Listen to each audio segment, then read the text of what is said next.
தொந்தன்னை தோங்கென்று சொல்லி பாட வந்தருள் சந்தான தெய்வமே சந்தத்தோடு பாலை தாழம் சேத்தோடு கை பம்பையோடு சந்தத்தோடு பாலை தாழம் சேத்தோடு கை பம்பையோடு இந்த புகழ் பாஞ்சாலி சபதம் சிறப்புடு நீரில் பாட பாஞ்சாலி சிறப்படையில் சிறப்புடு நீரில் பாட வந்த மக்கள் துணை புரிவாய் கலை மகளே அந்த வடிவழகி பாதம் போற்றி நாடு நல்ல நல்ல நாடு நல்ல நாடு நாவலர்கள் போற்றும் நாடு செல்வம் பல கொழிக்கும் நாடு சிறப்புகளும் பெற்ற நாடு சங்கம் வைத்து தமிழ் வளர்த்த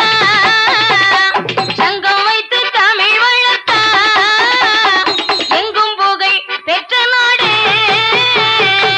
காலம் பொலி காணும் அதிமுழக்கு நெல் விளையும் அரிதாள் அறுத்து வர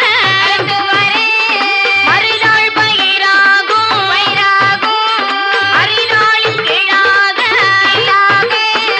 ஐங்கலத்தின் கொடி கட்டும் மாடு கட்டி போரடித்தார் ஆளாது சென்னல் என்று ஆனை கட்டி போரடிப்பார்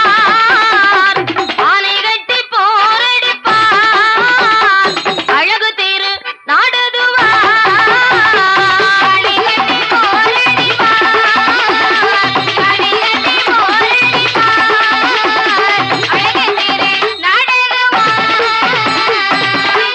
மாடு கட்டி போரடித்தால் மாளாது சென்னல் என்று ஆனை கட்டி போரடிக்கும் அழகு திருநாடு. அது எந்த நாடு? அதுதான் நம் பாரத நாடு. அப்படியா? எந்த குறையுமே இல்லாத நாடு. இல்லை என்பதற்கு எதுவுமே இல்லை. இல்லவே இல்லை. நம் நாட்டிலே எப்போதும் மழை பெய்யும் பகுதி வேண்டுமா? அது எங்க இருக்கிறது? அது நமது நாட்டிலே இருக்கிறது. நம்ம நாட்டிலே இருக்குது. சிரபுஞ்சி என்று ஒரு இடம் இருக்கிறது. சரி. அங்கே எப்போ பார்த்தாலும் மழை பெய்து கொண்டே இருக்கும். அது மட்டுமல்ல, வேற என்ன? மழையே பெய்யாதிட வேண்டுமா? அது நமது நாட்டிலே இருக்கிறது. அதான் இப்ப நம்ம நாட்டுல நிறைய இருக்கு, குடிக்கவே தண்ணி இல்ல. ரஜபுதன பாலைவனம். ஆமா. அந்த பாலைவனத்தில் எப்பவும் மழையே பெய்யாது. அங்க எப்படி மழை பெய்யும்? இருந்தாலும் நமது நாட்டிலே சரி தங்க சுரங்கங்கள் எல்லாம் ஏராளம். அடே அப்பா, எக்கசக்கம். நமது நாட்டிலே பெரிய பெரிய கவிப்புலவர்கள் தோன்றியதும் நம் நாட்டில் தான். ஆனால் எத்தனையோ கதைகளும் காவியமும் இருந்த போதிலும் இன்றும் என்றும் மக்கள் மனதில் நீங்காமல் இருக்கும் காவியம் இரண்டு. என்னென்ன? ஒன்று மகாபாரதம், சரி. மற்றொன்று கம்பனின் கவினடி வாய்ந்த ராமகாவியம். ராமகாவியத்தை இயற்றியவர் கம்பன். கம்பன் பிறந்த ஊர் எந்த ஊர்? தஞ்சாவூர் மாவட்டத்திலே தேரளந்தூர் என்னும் ஊரில் பிறந்தார். இந்த மகாபாரதத்தை எழுதியவர் வில்லிபுத்தூர் ஆழ்வார். ஆனால் இந்த ராமாயணம் மகாபாரதம் இந்த இரண்டு கதையினுடைய தலைப்பை எடுத்துக்கொண்டால், இப்போது நாம் எடுத்துக்கொண்டாலே மகாபாரதத்தை எடுத்துக்கொண்டால் என்ன? மண்ணாசையினால் அழுகிறான் துரியோதனன். மண்ணாசையை மறந்துவிடு என்பதை வலியுறுத்துவதான் மகாபாரதத்தினுடைய பொருளடக்கம். ராமாயணத்தை எடுத்துக்கொண்டால் பெண்ணாசையினால் அழுகிறான் ராவணன். பெண்ணாசையை வெறுத்துவிடு என்பதை வலியுறுத்துவதான் ராமாயணத்தினுடைய பொருளடக்கம். இந்த மகாபாரதத்தை பார்த்து படித்து பார்த்த நமது எட்டயபுரத்து மண்ணிலே பிறந்த புரட்சி கவி பாரதியார் முதல் பகுதியாகிய சூது போர் சர்க்கம் என்ற காவியத்தை நமக்கு பாஞ்சாலி சபதமாக இயற்றியிருக்கிறார். எதற்காக பாரதி இப்படி எழுதியிருக்கின்றார்? ஏன்? எதற்காக? அன்று நம் நாடு ஆங்கிலேயருக்கு அடிமைப்பட்டு இருந்தது. முன்பு நம் நாடு வெள்ளையருக்கு அடிமைப்பட்டு இருந்த காரணத்தினாலே கௌரவர்களை வெள்ளையர்களாகவும், சரி, பாண்டவர்களை இந்தியர்களாகவும், பாரத மாதாவை பாஞ்சாலியாகவும் குறிப்பிட்டு இயற்றிய கதைதான் இந்த பாஞ்சாலி சபதம். அஸ்தினாபுரம் நகரம் உண்டாம், அவர்களுக்கு இணையில்லையா, பத்தி பத்தியாய் வீடுகளாம், வெள்ள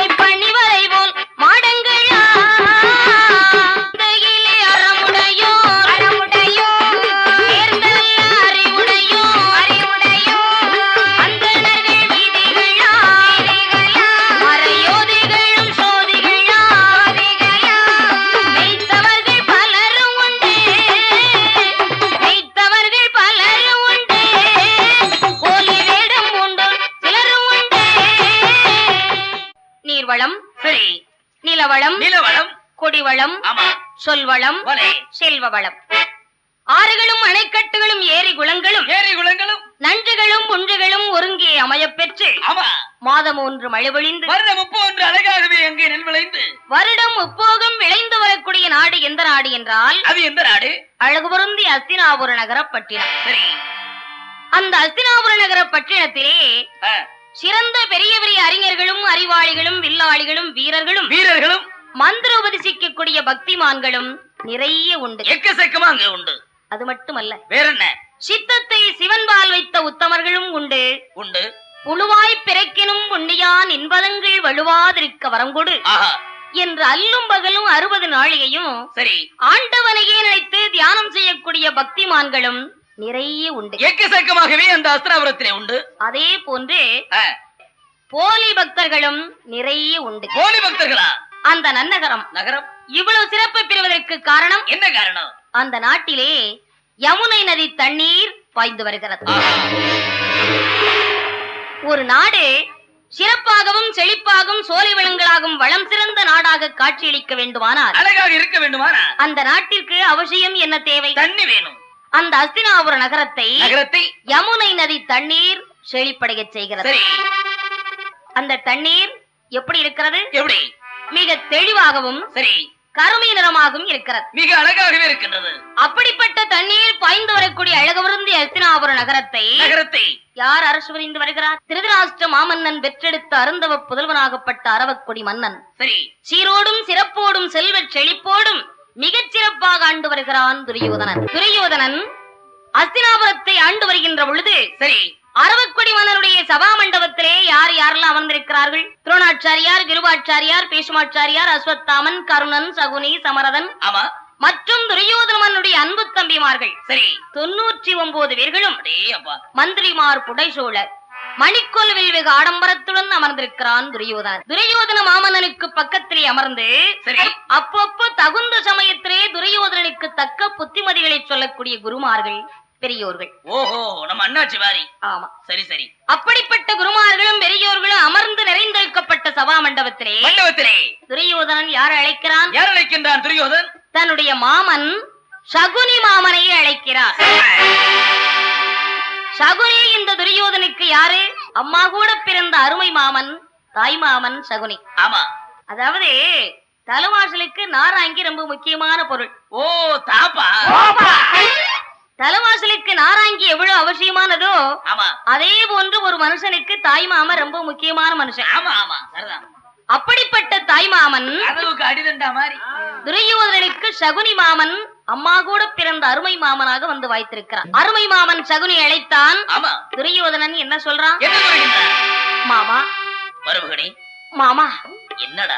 மாமா, மருமகனே, என் மனதிலே எனக்கு நிம்மதியே கிடையாது மாமா. அப்படியா? ஆமா மாமா. என்னடா இது? மருமகனே துரியோதனா, என்ன மாமா? உனக்கு நாடு இருக்கின்றது, நகரம் இருக்கின்றது, சொத்து இருக்கின்றது, சுகம் இருக்கின்றது, உன் கூட பிறந்த 99 தம்பிமார்கள் இருக்கின்றார்கள். ஆமா மாமா. அது மட்டுமல்ல, உன்னுடைய மாமன் உனக்கு பக்கத்துணையாகவே நான் இருக்கின்றேன். அப்படி சீரும் சிறப்புமோடு அமர்ந்திருக்கின்ற பொழுது ஏனடா உன்னுடைய மனதிலே நிம்மதில்லை என்று என்னுடைய முன்னாலே சொல்லுகின்றாய்? மாமா, நீ சொல்லுகின்ற வார்த்தையை நான் கேட்கின்ற போது எனக்கு எவ்வளவு வேதனையா இருக்கு தெரியுமாடா? சகுனி மாமா, மருமகனே, எனக்கு நாடிருந்தும் நகரிருந்தும் சொத்திருந்தும் சுகமிருந்தும் சுகமிருந்தும் செல்வச் சிறப்புகள் சிறப்பாகவும் செழிப்பாகவும் குறையாமல் எனக்கு இருந்தும் என்னடா எனக்கு என்ன மாமா பலன்? என்னடா மருமகனே?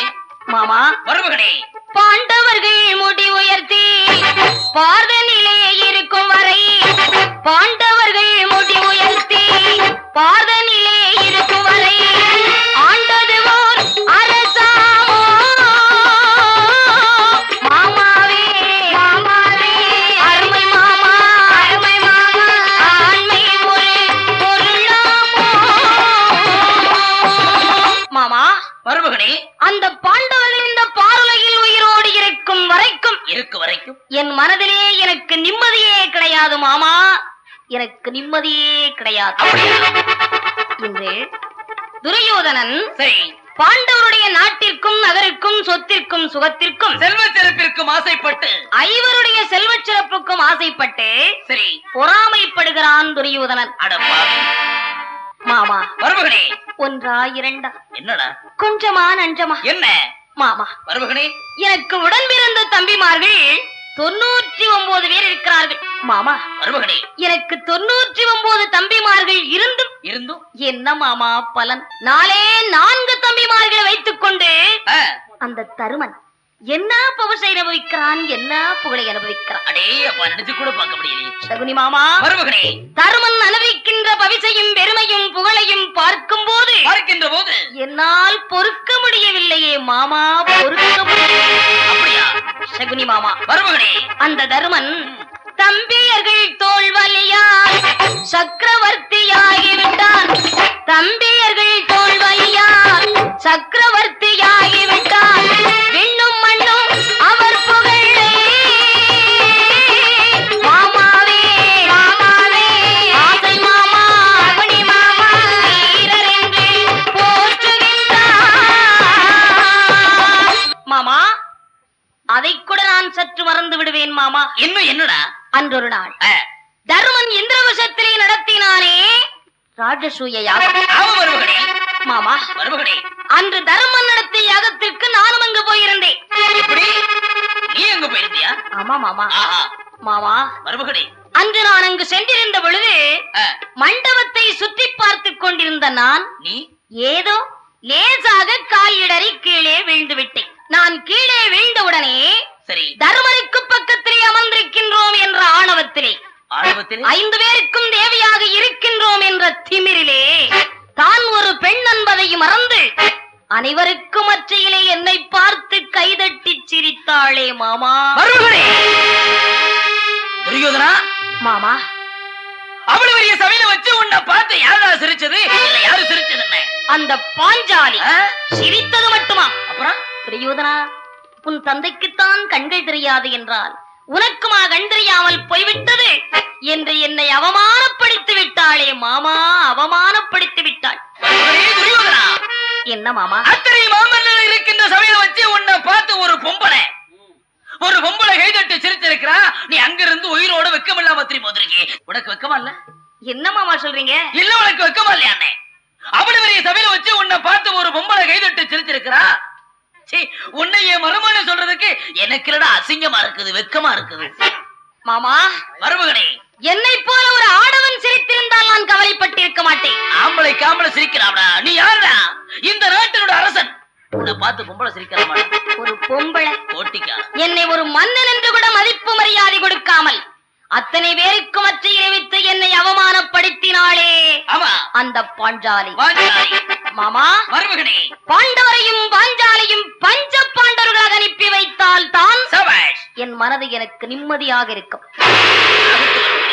மாமா, மருமகனே, அதுக்கு நீங்க தான் எனக்கு ஒரு நல்ல யோசனை சொல்லணும். மாமா இருக்கிற வரைக்கும் நீ எதை பத்தியும் கவலைப்படாதடா. மாமா எதுக்கு உன் வீட்டுல இருந்து உன் வீட்டு சாப்பாடெல்லாம் சாப்பிட்டு மாமா இப்படி எல்லாம் வயிறு வளர்த்துட்டு மருமகளுக்காக என்னென்ன மாமா காரியம் செய்யணுமோ அதுக்காகவே பக்கத்திலே இருக்கிறேன்டா. ஒண்ணும் கவலைப்படாத. கண்டிப்பா ஒன்னு ஒரு வழி பண்ணாம போக மாட்டேன். ஒரு வழி பண்ணிட்டு தான் போவேன். அதுக்கு தானே உன் வீட்டுல இருந்து சாப்பிட்டுக்கிட்டே இருக்கிறேன். ஒண்ணும் கவலைப்படாத. அதாவது கண்டிப்பா உன்னை முன்னு கொண்டு வந்துருவேன். பாம்புக்கு பல்லில் மட்டும்தான் விஷம். ஆமா. தேளுக்கு கொடுக்கில் மட்டும்தான் விஷம். சரி, இந்த சகுனி மாமனுக்கு உச்சியிலிருந்து உள்ளாங்கால் வரை அத்தனையும் ஒரே விஷம். விஷம் முடிச்சவன் துரியோதனை எப்போ எப்படி ஒரு வார்த்தையை மட்டும் சொல்லுவான். ஆமா, அவனுக்கு நல்ல புத்தி புகட்டணும்னு எதிர்பார்த்து இருக்கிறான் இந்த 3 எழுத்துக்காரன். ஆமா ஆமா, விஷம் முடிச்சவன் தமிழக்கார மாதிரி. வெறுவாயம் பண்ணவனுக்கு அவள் கிடைச்சா விடுவானா? இவன் மருமகனே, மாமா. துரியோதனா, என்ன மாமா? ஆனா உன்னிடா பாண்டவரை அழிக்க வேண்டுமானால் என்ன செய்யலாம்? ஐவரோடும் போர் புரிந்து நாம் ஒரு காலமும் வெற்றி பெறவே முடியாது. ஜெயிக்க முடியாதா? துரியோதனா, மாமா, ஐவரையும் அழிக்க வேண்டுமானால் என்ன செய்ய வேண்டும் தெரியுமாடா? என்ன மாமா செய்ய வேண்டும்? இந்திரவசத்திலே சுகமாக வாழ்ந்து கொண்டிருக்கக்கூடிய பாண்டவர்கள் ஐவரையும் விருந்துக்காக அழைத்து வந்து சரி அவர்களோடு மாயச் சூதாடி நாடு நகர் பொன் பொருள் சொத்து சுகம் அவை அனைத்தையும் கைப்பற்ற வேண்டும். துரியோதனா, மாமா, பாண்டவர்களை சூதாடித்தான் நம் வலையிலே சிக்க வைக்க வேண்டும். சகுனி மாமன் ஐவரையும் சூதாடி ஜெயிக்க வேண்டும் என்று சொன்ன வார்த்தை யார் கேட்டா? யாரு?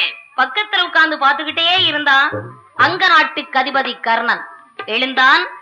நண்பா துரியோதனா, என்னது? நான் ஒரு பெரிய வீரன் உன் பக்கத்தில் அமர்ந்திருக்கும் போது என்ன சூது சூழ்ச்சி? நண்பா மன்னா, ஒரு கிணையாலே உயர் வஞ்ச வண்டவரை கருவருத்திர சமர்த்தன் கர்ணன் நான் இருக்கும் போது மறுவன்ன வஞ்சனை விஷயம் என்ன பருவமில்லா வார்த்தை இந்த பார்த்திபன் முன் உரைக்கலாமா? துரியோதனா, நான் இருக்கிறேன், எனக்கு உத்தரவிடு. ஒரே வானத்தால் பாண்டவருடைய கூட்டத்தை மண்ணோடு மண்ணாக்கி காட்டுகிறேன். அப்படிப்பட்ட வலம் படைத்த வீரன் நான் இருக்கும் போது சூது சூழ்ச்சி இதெல்லாம் உனக்கதற்கு? எனக்கு உத்தரவிடு நண்பா என்றான் கர்ணன். கர்ணன் பேசி வீர வார்த்தை சகுனி மாமா தான் பாத்துக்கிட்டே இருந்தான். பக்கத்துல இருக்கான்ல. ஒரே வானத்தால் ஐவர் கூட்டத்தை ஒழித்து கட்டுவனா நீ? என்ன உன்னை பத்தி எனக்கு நல்லாவே தெரியும், உன் வீரத்தை பத்தி எனக்கு நல்லாவே தெரியும்டா. அப்படியா? என்கிட்டயே உன் வீர தீரத்தை பத்தியே சொல்றியா? கர்ணா, என்ன உனக்கு ஞாபகம் இல்லை? இல்லை. அன்றொரு நாள் பாஞ்சால நாட்டே பாஞ்சால மன்னன் பாஞ்சாலிக்கு சுயவனம் வைத்திருந்தான். ஆமா. அங்க நிபந்தனை என்ன? அங்கே நிபந்தனை உயரே ஒரு மகரமட்சம், கீழே ஒரு நெய்க்கொப்பரை. நெய்க்கொப்பரையிலே மகரமட்சத்தை பார்த்து கொண்டு வில்வளைத்து மகரமட்சத்தை வீழ்த்த வேண்டும். ஆமா ஆமா. மைக்கண் துரோவதைக்கா என்று வளைத்தவில் அடிவட்டங்கே மிக்கவே சலித்து பாரில் வீழ்ந்ததும் மறந்துட்டாய. கர்ணா, நீ தான் வில்வளைச்சு மகரமட்சத்தை என்னன்னு பாடம் தொடுத்த. அதானே, நீ ஒரு பக்கம் தொடுத்த, அது ஒரு பக்கம் போறன்னு தெரியாம காடு மேடு தெரியாம போயிருச்சு, கிடங்கு மேடு தெரியாம போயிருச்சு. எல்லோரும் நிறைந்த சபையிலே கீழே விழுந்து வெட்கத்தோடு நாணி தலை குனிந்து வந்தாயே, வெட்கம் இல்லடா உனக்கு? டேய் கர்ணா, என்ன? ஆனால் அதே சபைக்கு வந்திருந்தாரடா அந்தனர் வடிவத்திலே ஐவர் வஞ்ச வாண்டவரும். அந்தனர் வடிவத்திலே வந்திருந்த ஐவர் வஞ்ச வாண்டவர்களிலே நடுப்பிறந்த காளையாகப்பட்ட காண்டீவன் எழுந்தானடா. சிங்கக்குட்டி அக்கணம் விஜயன் செய்த ஆண்மையை பார்த்திருந்தும் வெட்கமில்லாமல் கர்ணா வீண்பேற்று பேசலாமா? கர்ணா, அந்த சபையில் எழுந்தானடா சிங்கக்குட்டி அர்ஜுனன். எழுந்து வில்வளைத்து மகரமட்சத்தை வீழ்த்தினானே, அவன் தாண்டா வீரன். போடா புத்தி கட்டவனே, ஒரு பக்கமாக போய் உட்கார் என்றான் சகுனி. பேசாமல் ஒரு பக்கமாக சென்று அமர்ந்தான். மருமகனே துரியோதனா. என்ன மாமா? சரியப்பா, இதெல்லாம் இருக்கட்டும். மாமா, இப்பவே உன் தந்தை இடத்திற்கு சென்று ஒரு மணிமண்டபம் கட்டுவதற்கு ஏற்பாடு செய்வோம். வாருங்கள் போகலாம். இப்போது எங்க அப்பா கிட்ட போவோம்.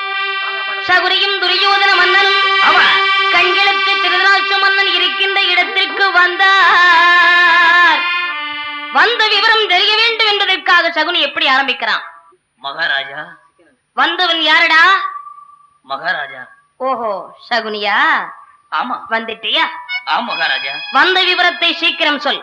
உங்கள் மகன் துரியோதன சக்கரவர்த்தி எப்படி இருக்கின்றான் தெரியுமா? எப்படி இருக்கிறான்? உடல் மெலிந்து துரும்பு போல் இருக்கின்றான் மகாராஜா, துரும்பு போல் இருக்கின்றான்.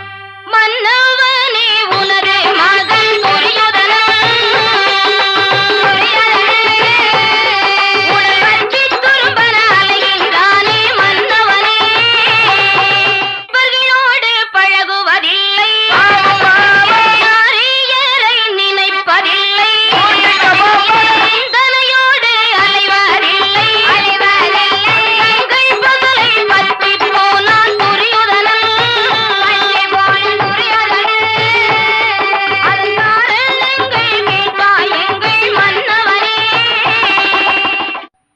என்னப்பா இது? உன் மாமன் சகுனி சொல்வது அனைத்தும் உண்மைதானா? ஆமா. துரியோதனா, உடல் மெலிந்து துரும்பு போல் இருக்கின்றாயாமே, உனக்கு என்னப்பா குறை இருக்கிறது? நாடு இருக்கிறது, நகர் இருக்கிறது, சொத்து இருக்கிறது, சுகம் இருக்கிறது, நல்ல பல குருமார்கள் இருக்கிறார்கள், நல்ல மனங்கொண்டு பேர்களும் உன் பக்கத்திலே அமர்ந்திருக்கிறார்கள்.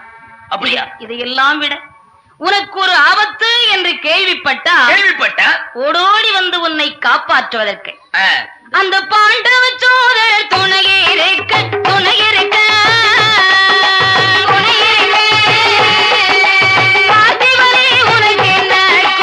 என்ன குறை? துரியோதனா, உனக்கு ஒரு ஆபத்து என்று கேள்விப்பட்டால் ஓடோடி வந்து உன்னை காப்பாற்றுவதற்கு உன் சித்தப்பா பிள்ளைகள் ஐவர் வஞ்ச வாண்டவரும் அண்ணமாறு உனக்கு அருகே துணை இருக்கும் போது, பக்கத்துறை இருக்கின்ற போது உனக்கு அப்படி என்னப்பா ஆபத்து வந்து விட்டது? எதற்காக உடல் மறிந்து திரும்ப போல இருக்கின்றார்? மகாராஜா. என்னடா சகுனி, என்ன சொன்னீர்கள்? அந்த பாண்டவர்கள் நமது துரியோதன சக்கரவர்த்திக்கு துணைக்கு இருக்கின்றார்களா? ஆமாடா. இல்லவே இல்லை மகாராஜா, இல்லவே இல்லை. அந்த பாண்டவர்களா நமது துரியோன சக்கரவர்த்திக்கு வினைக்கு இருக்கின்றார்கள் மகாராஜா. வினைக்குத்தான் இருக்கிறார்கள், துணைக்கே இல்லை. சகுனி, என்ன மகாராஜா? என்னடா உளர்கின்றாய்? ஐவரும் என் பிள்ளைகளுக்கு துணைக்கு இல்லை, ஆமா, வினைக்குத்தான் இருக்கிறார்கள் என்கிறாயா? ஆமா மகாராஜா. என்னடா சொல்ற?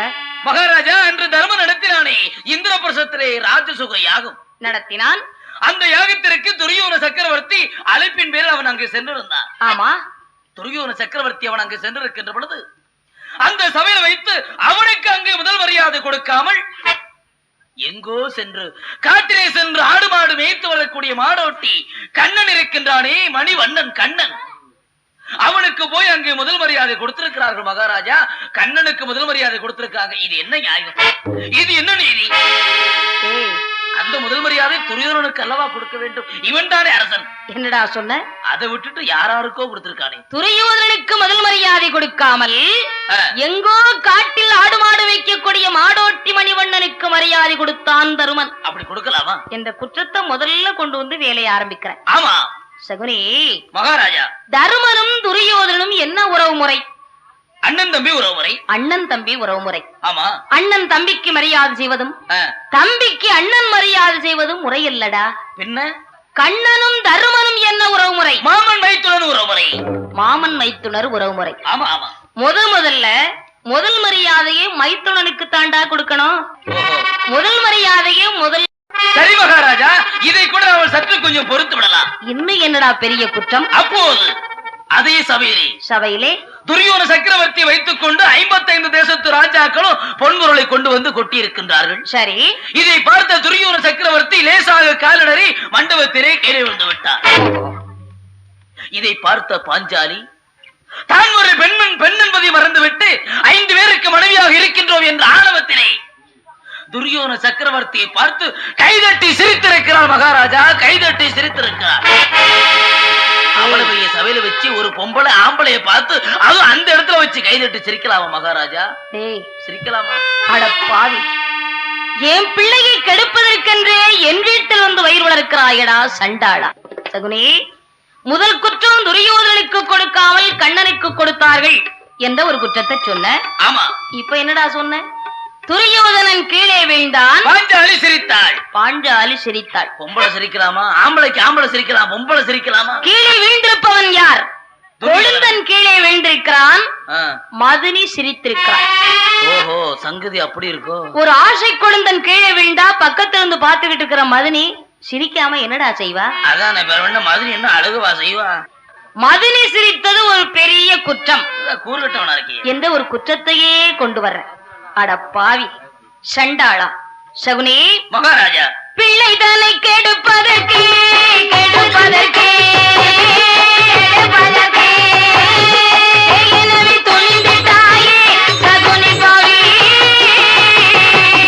வெள்ளத்தை புல் எதிர்த்திடுமா? வேந்தரை வெல்ல எளிதாமோ? சோதருக்குள் பகை உண்டாக்க பகை உண்டாக்க பகை உண்டாக்க செய்ய புரிந்தாயோடா சகுனி பாவி. சகுனி, உடன் பிறந்த அண்ணன் தம்பிகளுக்குள்ளே பகை வளர்த்து பார்க்க நிற்கிறார்கள். சகுனி மகாராஜா, அரசர்களுக்கு ஒரு விருந்து என்றால் அங்கு என்ன அதிகம் வழங்கப்படும் தெரியுமாடா? என்ன அங்க அதிகமா வழங்கப்படும்? மது அதிகம் வழங்கப்பட்டிருக்கும். நல்லா இருக்குமே. குடிக்கிற விஷயத்துல என் மகன் துரியோதனை பத்தி எனக்கு நன்னாவே தெரியும்டா. மதுவை அளவுக்கு மீறி குடித்து குடித்து குடிபோதையில் மயங்கி மயங்கி அவனுக்கு தரையை பார்த்தா தண்ணி மாதிரியே தெரிஞ்சிருக்கும்.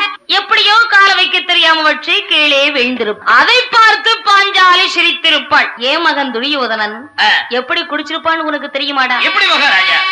சகுனி மகாராஜா, மிதமிஞ்சி குடித்து விட்டு குடித்து விட்டு குடித்து விட்டு நீ சுழல காலிடறி காலிடறி மைத்துரியாள் சிறியாளோ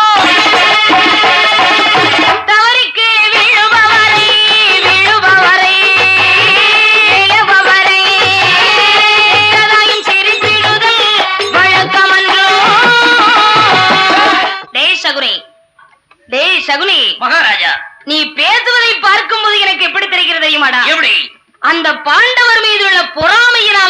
இப்படி எல்லாம் பேசுகிறார். சகுனி, இந்த பொறாமையினால என்னெல்லாம் நடந்து போக தெரியுமா? நடக்கட்டுமே. பாண்டவர் மீது உள்ள பொறாமையை இன்றோடு விட்டு விடடா சண்டாளா. சகுனிக்கு கண்களற்ற மாமன்னன் துரியோதனன் புத்தி சொன்னான். சரி. துரியோதன மன்னன் பக்கத்திலே உட்கார்ந்து பார்த்து கொண்டே இருந்தவன் வேகமா வந்தான். அப்பா, சீ, நீ ஒரு அப்பா, மகனே நான் உனக்கு ஒரு பிள்ளை. உன்னை அப்பா என்று அழைப்பதற்கு எனக்கு வெட்கமாக. துரியோதனா, அப்பா, மகனே, பெற்ற பிள்ளைக்கு தீங்கு செய்யும் பேய்த்தந்தையை பார்த்ததில்லை. மாதர் என்பன் எனக்கு என்பார், மண்டல காட்சி அவருக்கு என்பார்.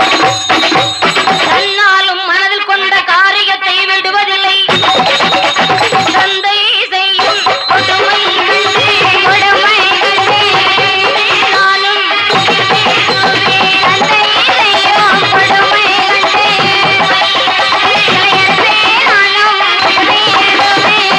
அப்பா, நான் உங்க பிள்ளைதானே. நான் நன்றாக இருக்கட்டும் என்ற எண்ணம் உங்களுக்கு கொஞ்சமாவது இருந்திருந்தால் இப்படி ஒரு வார்த்தை என் கண் முன்னாலே என் காது கேட்கும்படி சொல்லியிருக்க மாட்டேன். ஆனால் ஒன்று மட்டும் முடிவாக சொல்லுகிறேன், கேளுங்கள். என்னடா? இந்த அஸ்தினாபுரத்திலே சரி ஒரு அழகான மணிமண்டபம் கட்டி மணிமண்டப திறப்பு விழாவிற்கு பாண்டவர்கள் ஐவரையும் வரவழைத்து அவர்களோடு மாயச் சூதாடி நாடு நகர் பொன் பொருள் சொத்து சுகம் அவை அனைத்தையும் கைப்பற்ற வேண்டும். அப்பா, மகனே, பஞ்சபாண்டவர்கள் ஐவரையும் பஞ்ச பாண்டவர்களாக அனுப்பி வைத்தால் தான் என் மனது எனக்கு நிம்மதியாக இருக்கு. அதற்கு நீங்கள் இப்ப மணிமண்டபம் கட்டுவதற்கு எனக்கு உத்தரவு கொடுக்க வேண்டும். நான் இதற்கு இப்போது மறுத்தால்? உத்தரவு கொடுக்க மறுத்தால் என்ன? உங்கள் முன்னாலே என் கழுத்து அறுத்து உயிரை விட்டுடுவேன். துரியோதனன் மணிமண்டபம் கட்ட உத்தரவு கொடுக்கல அப்படின்னா உங்க முன்னாலேயே கழுத்தறுத்து செத்து போயிடுவேங்கிறான். ஆமா. திருதராஷ்டிர மன்னன் என்ன செய்வான்? ஒன்றுமே செய்ய முடியாது. ஒரு பக்கம் பிள்ளை பாசம், மற்றொரு பக்கம் அரசு நீதி. இரண்டையும் சிந்தித்து பார்த்த மன்னன் சரி கடைசியில் பிள்ளை பாசமே வென்றது. டே துரியோதனா, தந்தையே, நீயோ வாழ வேண்டிய வயதுள்ளவன். ஆமா, வீணாக சாக வேண்டாம் அப்பா. அப்படியே மண்டபம் கட்டுவதற்கு ஏற்பாடு செய்யுங்கள். உன் விருப்பப்படியே மணிமண்டபம் கட்ட உத்தரவு கொடுக்கிறேன். ஆகட்டும் தந்தையே. மன்னன் மணிமண்டபம் கட்ட உத்தரவு கொடுக்கின்றான். ஆமா. மண்டபம் எப்படி கட்டுகின்றார்? எப்படி கட்டுகின்றார்கள்? வல்லவனாக்கிய சித்திரம் போலே வன்மை கவிஞர் கனவீணை போலே வல்லவனாக்கிய சித்திரம் போலே தொழிலும் நந்தோர் செயல் அங்கும் நாடு முழுதும் புகழ்ச்சிகள் பூரா நல்ல தொழிலும் நந்தோர் செயல் என்றும் நாடு முழுதும் புகழ்ச்சிகள் பூரா வெள்ளையும் மண்ணையும் பொன்னையும் கொண்டு காவல் மணிகள் சில சில சேர்த்து வெள்ளையும் மண்ணையும் பொன்னையும் கொண்டு காவல் மணிகள் சில சில சேர்த்து சொல்லை இசைத்து பிறர் செய்யுமாறே சொல்லை இசைத்து பிறர் செய்யுமாறே சுந்தர மாமூர் காப்பியம் செய்தார். சொல்லை இசைத்து பிறர் செய்யுமாறே சுந்தர மாமூர் காப்பியம் செய்தார். மணிமண்டபம் கல்லையும் மண்ணையும் பொன்னையும் வைத்து காமர் வடிகள் எல்லாம் சில சில சேர்த்து சொல்லை இசைத்து சபாஷ். மிக சிறப்பாக மண்டபம் கட்டுகிறார்கள். ஆஹா. மண்டபம் கட்டி முடித்தவுடனே மண்டப திறப்பு விழாவிற்கு பாண்டவர்களை அழைப்பதற்கு விதுர சித்தப்பாவை அனுப்பி ஐவரையும் அழைத்து வர ஏற்பாடு செய்கிறார்கள். சரி. விதுர மன்னனும் பாண்டவர்களை பார்க்க வேண்டும் என்று இந்திரபிரசம் வருகிறார். சபாஷ். ஐவரும் விதுர சித்தப்பா வருகையை பார்த்தவுடனே வரவேற்கிறார்கள்.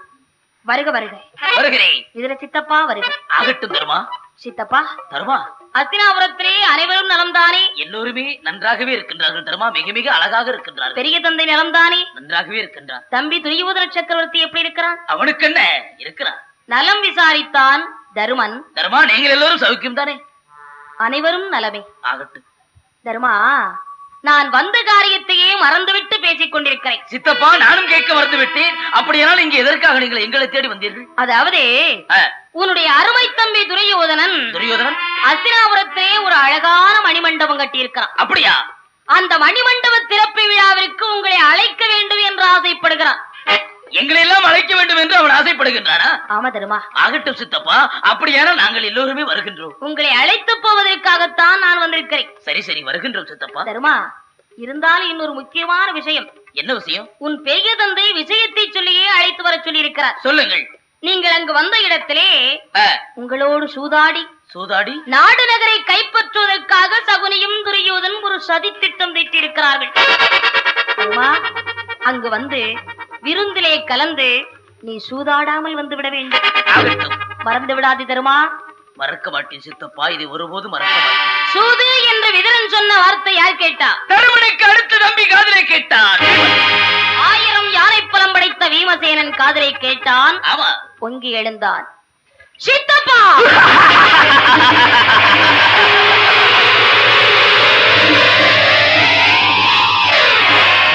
கொடிய பாவியாகப்பட்ட குருட்டு மன்னன் பெற்ற வஞ்சகமே உருவாக வந்த வணங்காவடி மன்னன் துரியோதனனுக்கு அன்றிருந்து இன்று வரை எங்கள் மீது ஒரே கெட்ட எண்ணம். சண்டாளன், நாங்கள் ஐவரும் நன்றாக வாழ்வதும் நாசகாலனுக்கு பிடிக்காமல் எங்களை அழிப்பதற்கே வழிவகுத்துக் கொண்டிருக்கிறான் அரவக்கொடி மன்னன் துரியோதனன். தம்பி அர்ஜுனா, அண்ணா, வில்லில் அம்பை போட்டடா. இப்பவே துரியோதனுடைய கூட்டத்தை மண்ணோடு மண்ணாக்கி விட்டு வரும். பொங்கி எழுந்தான் வீமன். வீமனுடைய ஆத்திரத்தை தர்மர்தான் பார்த்தார். தம்பி மதவீமா, என்னன்னா இதில் ஆத்திரப்படுவதற்கோ அவசரப்படுவதற்கோ என்னப்பா இருக்கிறது? இனிமேல் தான் நாம் மிகவும் பொறுமையாக இருக்க வேண்டும். இன்னும் பொறுமையாக இருக்க வேண்டுமா? ஆத்திரப்பட்டாலும் அவசரப்பட்டாலும் என்ன நடக்க போகிறதப்பா? வீமா, சேற்றில் உழலும் புழுவிற்கும் பூவி செல்வமுடைய அரசரிக்கும். சேற்றில் உழலும் புழுவிற்கும், சாக்கடையில ஓடுது பத்தியா புழு, ஆமா, அந்த புழுவாக இருந்தாலும் சரி பூவி செல்வமுடைய அரசரிக்கும்.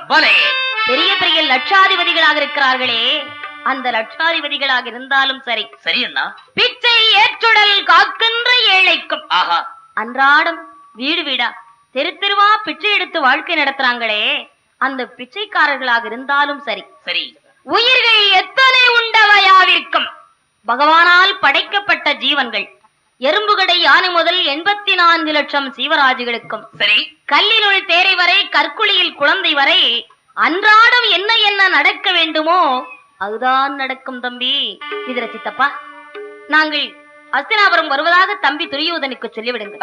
புறப்பட்டு வாருங்கள். புறப்பட்டு விட்டோம். பாண்டவர்கள் ஐவரும் அஸ்தினாபுரத்திற்கு மணிமண்டப திறப்பு விழாவிற்கு எப்படி புறப்பட்டு வருகிறார்கள்? பாண்டவர்கள் அஸ்தினாபுர நகர பட்டினத்தில்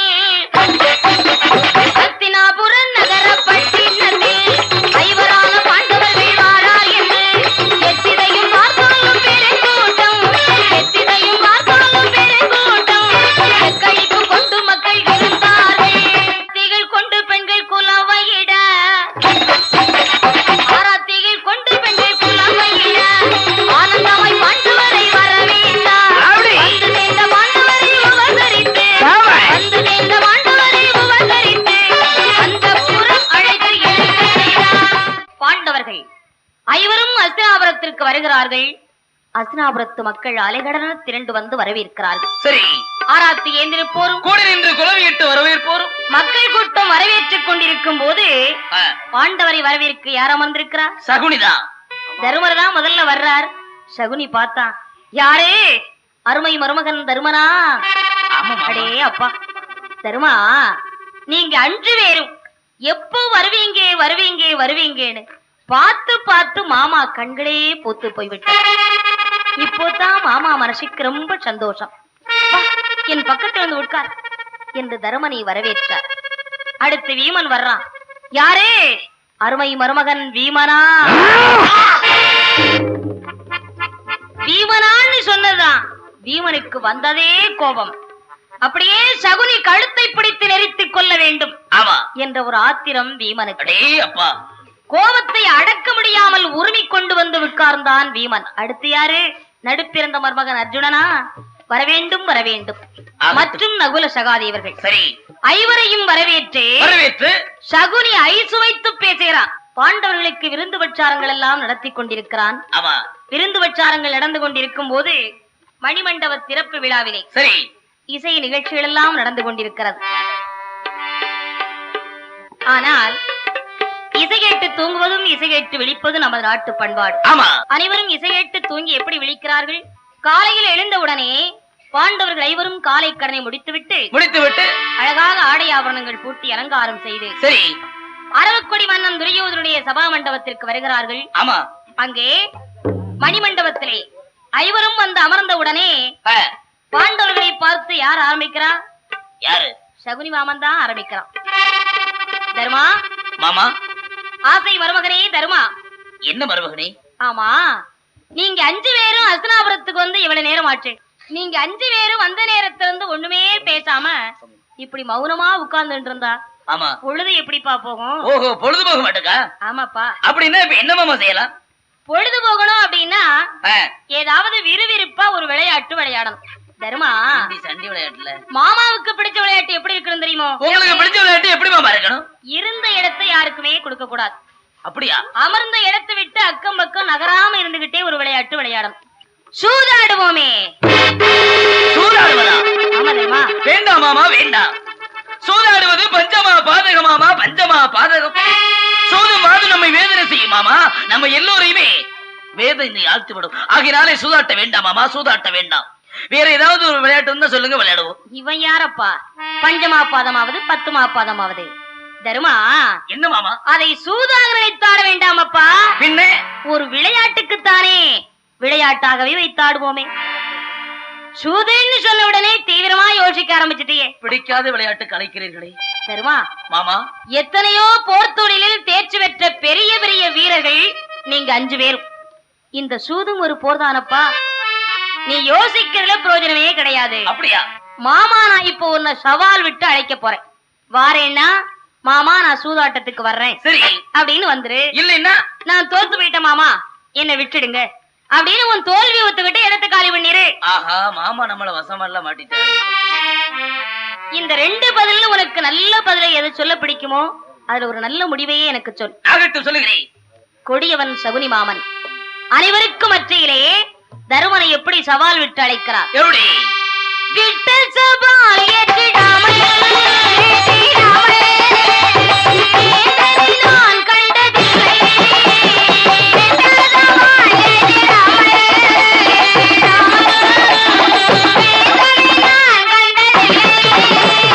வலிய போரில் அழைத்து விட்டால் வந்திடுவார் மன்னரெல்லாம்.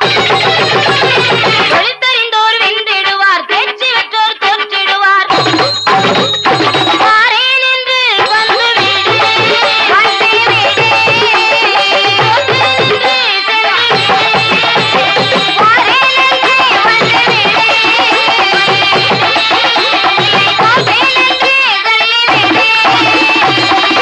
அத்தனை பேருக்கு மத்தியிலே சகுனி மாமன் தருமனை சவால் விட்டு அழைக்கிறான். ஒரு வீரமே இல்லாத விவரமற்ற கோழையாக இருந்தாலும் வெற்றி தோல்வி தெரிவதற்கு முன்பு யாருமே தோல்வி ஒத்துக்க மாட்டாங்க, ஒத்துக்கவும் முடியாது. இப்படி சவால் விட்டு அழைத்தால் தான் தருமன் சூதாடுவதற்கு சம்மதிப்பார் என்று சவால் விட்டு அழைக்கிறான் தருமன். தருமனோ இடுக்கியில் மாட்டி எரிமாதிரி தவியாய் தவித்து தப்பிக்க வழி தெரியாமல் மாமா மருமகனே.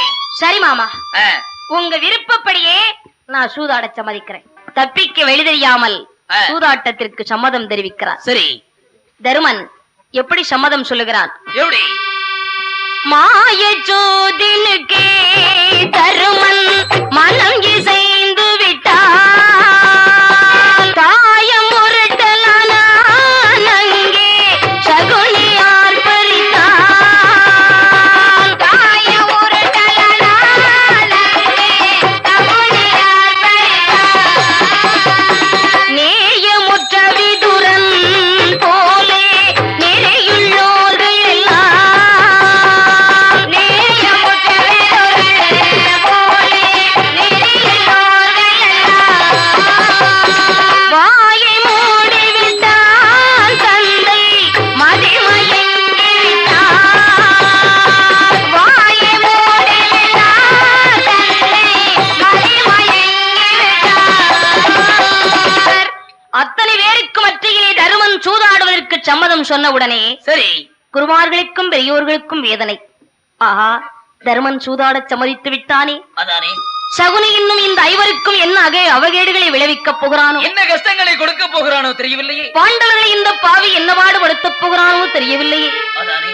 என்று அனைவரும் வேதனையோடு இருக்கிறார்கள். சரி, எல்லோரையும் விட விதுரனுக்குத்தான் அதிகமான வேதனை. ஆமா, இருக்கத்தானே செய்யும்.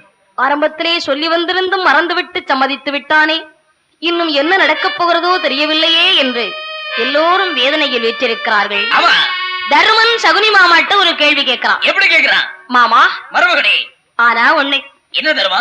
இந்த சூதாட்டத்துல நானும் பந்தய பொருளா பொன்னையும் மணியையும் வைப்பேன். ஆமா, நீ அள்ளி அள்ளி வைப்பேன். ஆனா நீங்க எப்படி பந்தய பொருள் வைக்க முடியும்? ஓஹோ. சகுனி மாமாட்ட தருமன் இப்படி ஒரு கேள்வி கேட்கிறான். எதற்காக இப்படி கேட்கின்றான் தருமன் சகுனியை பார்த்து? சகுனி மாமா துரியோதன வீட்டுல ஓசி சாப்பாடு சாப்பிட்டு வயிறு வளர்த்துக்கிட்டு இருக்காரு. ஆமா ஆமா, நம்ம கூட சேர்ந்தவன். சாப்பாடே துரியோதன வீட்டு சாப்பாடா இருக்கும் போது பந்தயம் வைக்கிறதுக்கு சகுனி மாமாட்ட என்ன பொருள் இருக்கு? பொருள் எதுவுமே கிடையாது. இப்படி கேட்டாலாவது சகுனி மாமா நம்மை சூதாடாமல் விட்டுட மாட்டாரா அதானே என்ற ஒரு எண்ணத்திலே, ஒரு நல்ல எண்ணத்திலே இப்படி ஒரு கேள்வி கேட்டான் தருமன். சரி, தருமனுடைய கேள்விக்கு யார் பதில் சொல்றார்? துரியோதனன் தான். அண்ணா தம்பி தருமண்ணா. துரியோதனா. மாமா யாரு? மாமா யாரு? நம்ம மாமா. சகுனி மாமா நம்ம மாமா. நம்ம மாமா. நமக்கு எல்லோருக்குமே சகுனி மாமா மாமா தானே. மாமாவுக்காக பந்தய பொருள் எவ்வளவு வேண்டுமானாலும் நான் வைக்கின்றேன். நான் வைக்கின்றேன். ஓஹோ, ஆகட்டும் தம்பி. பந்தய பொருளை பத்தி நீங்க கவலைப்பட வேண்டாம். சூதாட்டம் ஆரம்பிங்கள். சூதாட்டம் ஆரம்பமாகிறது. ஆமா. தருமனை பார்த்தான் சகுனி. ஆசை மருமகனே, மாமா, அருமை மருமகனே தருமா. என்ன மாமா? இந்த சூதாட்டத்துல முதல்ல நீ பந்தய பொருள் என்ன வைக்க போகிறாய்? முதலாக என்னுடைய கழுத்தை அணிந்திருக்கின்றேனே ஒளி சிறந்த மணிமாலை.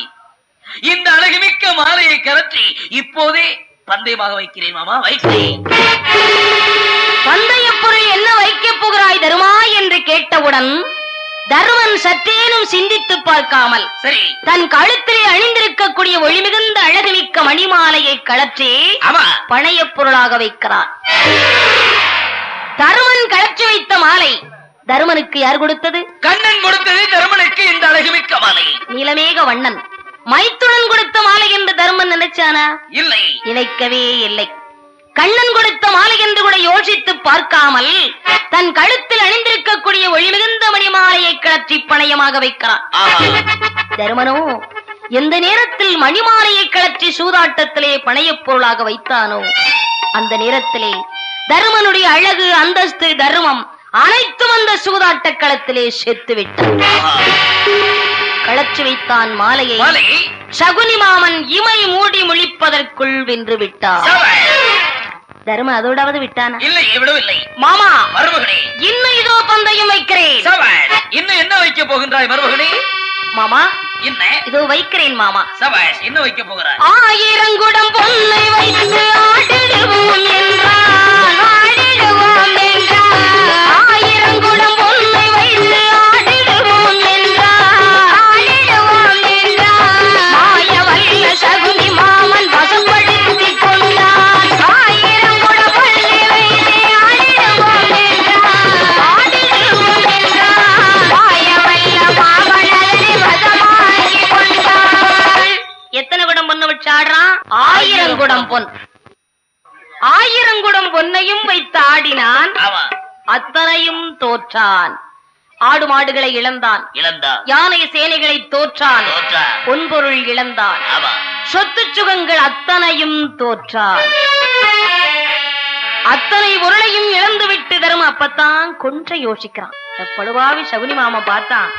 ஆஹா, தர்ம யோசிக்க ஆரம்பிச்சுட்டான். இவரை இப்படியே யோசிக்க விட்டுட்டோம் அப்படின்னா இவன் சூதாடாம எந்திரிச்சு இடையில எந்திரிச்சு போயிடுவான். இவனை யோசிக்கிறதுக்கு மட்டும் விடவே கூடாது. கண்டிப்பா விடக்கூடாது. டேய் தருமா மாமா, என்னடா மருமகனே தீவிரமா யோசனை பண்ணிட்டு இருக்கிற? என்ன மாமா இது? வைத்த முறையெல்லாம் நான் இழந்து கொண்டே இருக்கிறேன். நீங்கள் ஜெயித்துக் கொண்டே இருக்கிறீர்கள். ஓஹோ, ஒரு தடவை கூட என்னால் ஜெயிக்க முடியவில்லையே மாமா, ஜெயிக்க முடியவில்லையே. ஆகையால் தான் கவலையோடு அமர்ந்திருக்கிறேன். தருமா மாமா, வெற்றி கிடைக்கலன்னு கவலைப்படுறேன். ஆமா தருமா, இப்பத்தானடாப்பா ஆரம்பமே. ஆரம்பத்திலே நீ தோல்வியை கண்டு துவண்டிட்டா என்ன அர்த்தம்? தருமா, கடைசியில வெற்றி பெற போறவன் நீதாண்டா. அப்படியா? கூசாமல் வச்சு ஆடு. இனிமேல் பந்தை வைத்து ஆடுவதற்கு என்னிடத்திலே பொருள் இல்லையே மாமா. ஓஹோ, எதை வைத்து ஆடுவது? பந்தய வைக்கிறதுக்கு பொருள் இல்லையேன்ற. அத்தனை பொருளுமே நான் இழந்து விட்டேன் மாமா, இழந்து விட்டேன். தருமா, என்ன மாமா? உனக்குத்தான் உன் நாடு இருக்கிறதப்பா. நாட்டை வச்சு ஆடு, கண்டிப்பா உனக்குத்தான் வெற்றி. நாட்டை வைத்து ஆடு தருமா என்று சகுனி சொன்ன உடனே தருமனுக்கு அப்பவும் ஒரு ஆசை. நாட்டையும் பழைய பொருளாக வைக்க சம்மதம் சொல்லுகிறான் தருமன். நாட்டை தருமன் பந்தய பொருளாக வைப்பதை பார்த்தால் அதற்குத்தான் பாரதி வெகு காலத்திற்கு முன்பே சிறப்பாக பாடியிருக்கிறார். எப்படி எப்படி பாடியிருக்கின்றார்? ஓரம் செய்திடாமே தருமம் உறுதி குன்றிடாமே, சோரம் செய்திடாமே பிறரை துயரில் ஆழ்த்திடாமே. தருமனே இந்த நாட்டை ஆள்வதற்கு மறந்து சூதாட்டத்தில் நாட்டை பணையப் பொருளாக வைத்து விட்டான். இனிமேல் இந்த நாட்டை யாராலுமே ஆள முடியாது என்று சிறப்பாக பாடியிருக்கின்றார். இனிமே இந்த நாட்டை உருப்படி ஆள்றதுக்கு ஒருவனாலும் முடியாது. தருமனோ யோசிக்காமல் தருமன் நாட்டையும் பணையப் பொருளாக வைத்து ஆடினான். நாட்டையும் தோற்றான். நாட்டை தோற்றுவிட்டு வேதனையில் வீற்றிருக்கிறான். தருமா, மருமகனே தருமா. என்ன மாமா? என்னடா இது? அத்தனையே இழந்துட்டு இப்படி அம்போன்னு வீட்டுக்கு போன அப்படின்னா உன் மனைவி இருக்கிறாளே, உன்னை ஏசி பேசுவாள், எண்ணி மனம் வந்துடுவாள். தருமா மாமா, உன் மனக்கவலை எல்லாம் தீர்ந்து போகணும் அப்படின்னா இனி ஒரு முறை நீ பந்தயம் வச்சாடு. நாடுதான் இருந்தது, அதையே நான் பந்தயமாக வைத்து இழந்து விட்டேனே மாமா. சூதாட்டத்திலே இழந்து விட்டேன். தருமா, இனிமேல் வைத்து ஆடுவதற்கு பொருள் இல்லை மாமா, பொருள் இல்லை. உனக்குத்தான் ஒன்றிற்கு 4 தம்பிமார்கள் இருக்கிறார்களப்பா. திடம்படைத்த உன் அன்பு தம்பி 4 ஒருவர் வச்சு ஆடு. அப்புறம் பாரு, உனக்கு தாண்டா வெற்றி. தம்பிமார்கள் யோகத்துல நீதான் ஜெயிக்க போற. மாமா நான் கண்டிப்பா தோத்து போக போறேன். அப்படியா? இப்போது என்னுடைய தம்பியை பந்தயமாக வைக்கின்றேன். தம்பிமார்களை வைத்து ஆடினாலாவது நாம் ஒருமுறை வெற்றி பெற்றுவிட மாட்டோமா என்ற ஆசையின் காரணத்தினாலே சகாதேவனை பணையப் பொருளாக வைத்து ஆடினான் தருமன். அன்பு தம்பி இளையவனையும் இழந்தார். விடாவது விட்டானா? இல்லை, விடவில்லை மாமா. மருமகனே, இன்னும் இது வைக்கிறேன். சகாதேவனையும் தோற்றான், நகுலனையும் தோற்றான். அன்பு தம்பிமார்கள் இருவரை இழந்துவிட்டு தருமன் தவியாய் தவிக்கிறான். தருமனுக்கு நாட்டை வச்சு இழக்கும் போது கூட கவலை கிடையாது. இல்லை, பொன்பொருளை வச்சு ஆடும் போது கூட அவனுக்கு வேதனை கிடையாது. அருமை தம்பிகள் இருவரை இழந்து விட்டு தவிக்கிறான். தம்பிமார்கள் 2 பேரை இழந்ததுக்கு அப்புறம் தான் தருமனுக்கு வேதனை அதிகரிக்கிறது. தருமன் வேதனையோடு வீற்றிருப்பதை பார்த்தா இந்த 3 எழுத்துக்காரன் வேகமா வந்தான். டேய் தருமா, உனக்கு எவன்டா தருமன் பேர் வச்சவன்? டேய் தருமா, உன் குடும்ப வளர்ப்பமே எனக்கு தெரியும்டா தருமா. அப்படியா? தருமா, உன் தந்தை பாண்டு மன்னனுக்கு 2 மனைவிமார்கள். குந்தி தேவி, மாத்ரா தேவி. குந்தி தேவியின் பிள்ளைகள் நீ, வீமன், அர்ஜுனன் 3 பேரும். மாத்ரா தேவியின் பிள்ளைகள் நகுலனும் சகாதேவனும். டேய் தருமா, அவங்க 2 பேரும் வேறொருத்தி பெற்ற பிள்ளைதானே மாமா, அடுத்தவள் பெற்ற பிள்ளைதானே என்று யோசிக்காமல் வைத்து இழந்து விட்டாயடா. தருமா, உன்னுடைய உடன் பிறந்த உத்தம தம்பிமார்களாக இருந்திருந்தால் நகுலனையும் சகாதேவனையும் சூதாட்டத்திலே பந்தயமாக வைத்து இழந்திருப்பாய. சகுனி மாமா, என்னை பார்த்து எப்படிப்பட்ட வார்த்தைகளை மாமா நீங்கள் பேசிவிட்டீர்கள்? லேசாக பேசிவிட்டீர்கள். நான் வேறு, என்னுடைய தம்பிகள் வேறு வேறு என்று நான் ஒருபோதுமே நினைத்ததில்லை மாமா, நான் ஒருபோதுமே நினைத்ததில்லை. நீ உன் தம்பிமார் மீது வைத்திருப்பது பாசமா? இல்லடா, அத்தனையும் வேஷம். மாமா, பாசம் உள்ளவனாக இருந்திருந்தால் என்ன செய்திருக்க வேண்டும் தெரியுமாடா? நகுலனை பந்தய வைத்தவன் உன் அன்பு தம்பி வீமனை பந்தய வைத்திருக்க வேண்டும். சகாதேவனை பந்தய வைத்தவன் உன் அடுத்த தம்பி அர்ஜுனனை பந்தய வைத்திருக்க வேண்டுமடா. என்னுடைய தம்பிகளை இந்த சபையிலே பணைய பொருளாக நான் வைக்கவில்லை என்றுதானே மாமா? அனைவரும் இருக்கின்ற இவ்வளவு பெரிய சபையில வைத்து என்னை பார்த்து இழிவான வார்த்தைகளை நீங்கள் பேசிவிட்டு காளையாகப்பட்ட அர்ஜுனனை பந்தயமாகவே வைக்கின்றேன். நடுப்பிறந்த அருமை தம்பி அர்ஜுனனை பணையமாக வைக்கின்றான் தருமன். சகுனி, தருமா மாமா, இப்ப உனக்கு என்னடா வேண்டும் மருமகனே? இப்போது தாயக்காயில் எனக்கு 2 பகடை போடுங்கள் மாமா. 1 பகடை போடுங்கள் மாமா என்று தருமன் கேட்டான். சகுனி தாயக்காய் எடுத்தான். தருமன் முன்பு தாயக்காயை தரையிலே உருட்டுகிறார். தருமா, இதோ நீ கேட்ட 1 பகடை என்று சொல்லிக்கொண்டே 1 பகடை போட்டு விடுகிறான். அதோடாவ தர்ம விட்டானா? இல்லை, விடவில்லை. அடுத்த தம்பி வீமனையும் பந்தய பொருளாக வைக்கிறான். வீமன் சாதாரணப்பட்டவன், 1000 யானை பலம் படைத்தவன். மத யானை போல் வீர நடை ஓட்டு வரும் வீமனையும் தன்னையும் சூதாட்டத்திலே பணையப் பொருளாக வைத்து ஆடினான். சரி, அன்பு தம்பி வீமனையும் இழந்தார். உடன் பிறந்த உத்தம செல்வங்கள் நால்வரையும் தோற்றுவிட்டு இந்த பாவி நான் மட்டும் எதற்கு இருக்க வேண்டும்? உத்தம செல்வங்களை இழந்துவிட்டு இந்த கொடியவன் நான் மட்டும் எதற்கு இருக்க வேண்டும் என்று தருமன் தன்னைத்தானே பணையம் என்றார். தன்னைத்தானே பணையம் என்றார். தருமன் அதில் தோற்றுவிட்டார். தருமன் தன்னையும் சூதாட்டத்திலே பந்தயமாக வைத்து ஆடினான். தன்னையும் தோற்றான். தருமன் இழந்து விட்டார். தருமன் இழந்தான் என்ற செய்தி யார் கேட்டா? யாரு? துரியோதன துச்சாதன 2 பேரும் கேட்டாங்க. ஓடோடி வந்தான். மாமா, ஒளி மங்கி அழிந்தனர் பாண்டவர், புவி மண்டலம் நம்மதில் கண்டே, இவர் சங்கையெல்லாம் நீதியெல்லாம் நம்மை சார்ந்துதி வாழ்த்துதி மன்னர்கள். தம்பி துச்சாதன புலியே, பாண்டவர்கள் தோற்று போய்விட்டார்கள். ஐவரும் நமக்கு அடிமையடா தம்பி. நல்ல செய்தி சொன்னீர்கள்னா, இந்திரவசத்திற்கும் அஸ்திராபுரத்திற்கும் இடையில் இருக்கக்கூடிய எல்லை கோடுகளை அழித்து விடுங்கள். அங்க இருக்கக்கூடிய கொடிகளை அறுத்தறிந்து விட்டு நமது அரவ கொடியை பறக்க செய்யுங்கள். துரியோதனனும் துச்சாதனனும் 5 பேரும் நமக்கு அடிமை ஆயிட்டாங்கன்னு சந்தோஷம் பேசுறான். ஆமா. சகுனி பார்த்தான். டேய் துரியோதனா, உனக்கு என்ன அறிவு கட்டு போய் விட்டதா? என்ன மாமா? பாண்டவர்கள் தோற்றிருக்கின்றார்கள், நானும் என்னுடைய தம்பி துச்சாதனனும் சந்தோஷம் அமர்ந்திருக்கோம். என்னடா தம்பி? ஆமா, தருமன் தோற்றுவிட்டான் என்று நீ சந்தோஷம் பேச. ஆமா. துரியோதனா, தருமன் இன்னும் தோற்று விடவில்லையடா. தருமன் ஜெயிக்கிறதுக்கு இன்னொரு நல்ல வழி இருக்கு. அப்படியே இந்த தருமன் தோற்றிருந்தாலும் தருமன் யாருடா? உன் அண்ணன்டா, சித்தப்பா பிள்ளைங்க. உன் அண்ணன் தோற்றிருந்தால் தம்பி நீ சந்தோஷப்படலாமா? அடே தம்பி துச்சாதனா, என்னன்னா கேட்டியாடா? என்ன மாமா சொல்லக்கூடிய வார்த்தையை நீ கேட்டியாடா? என்னன்னா? மாமா என்னடா திடீர்னு கட்சி மாறிட்டாரு? அதானே, மாமா திடீர்னு கட்சி மாறிட்டாரு. தொகுதி சரியில்லையா? என்னன்னு தெரியலையே. துரியோதனனும் துச்சாதனும் ஒரு பக்கமாக சென்று அமர்ந்தார்கள். சகுனி தருமனை பார்த்தான். தருமா, முதல்ல நீங்க 5 பேரும் எப்படி இருந்தீங்க தெரியுமோ? எப்படி?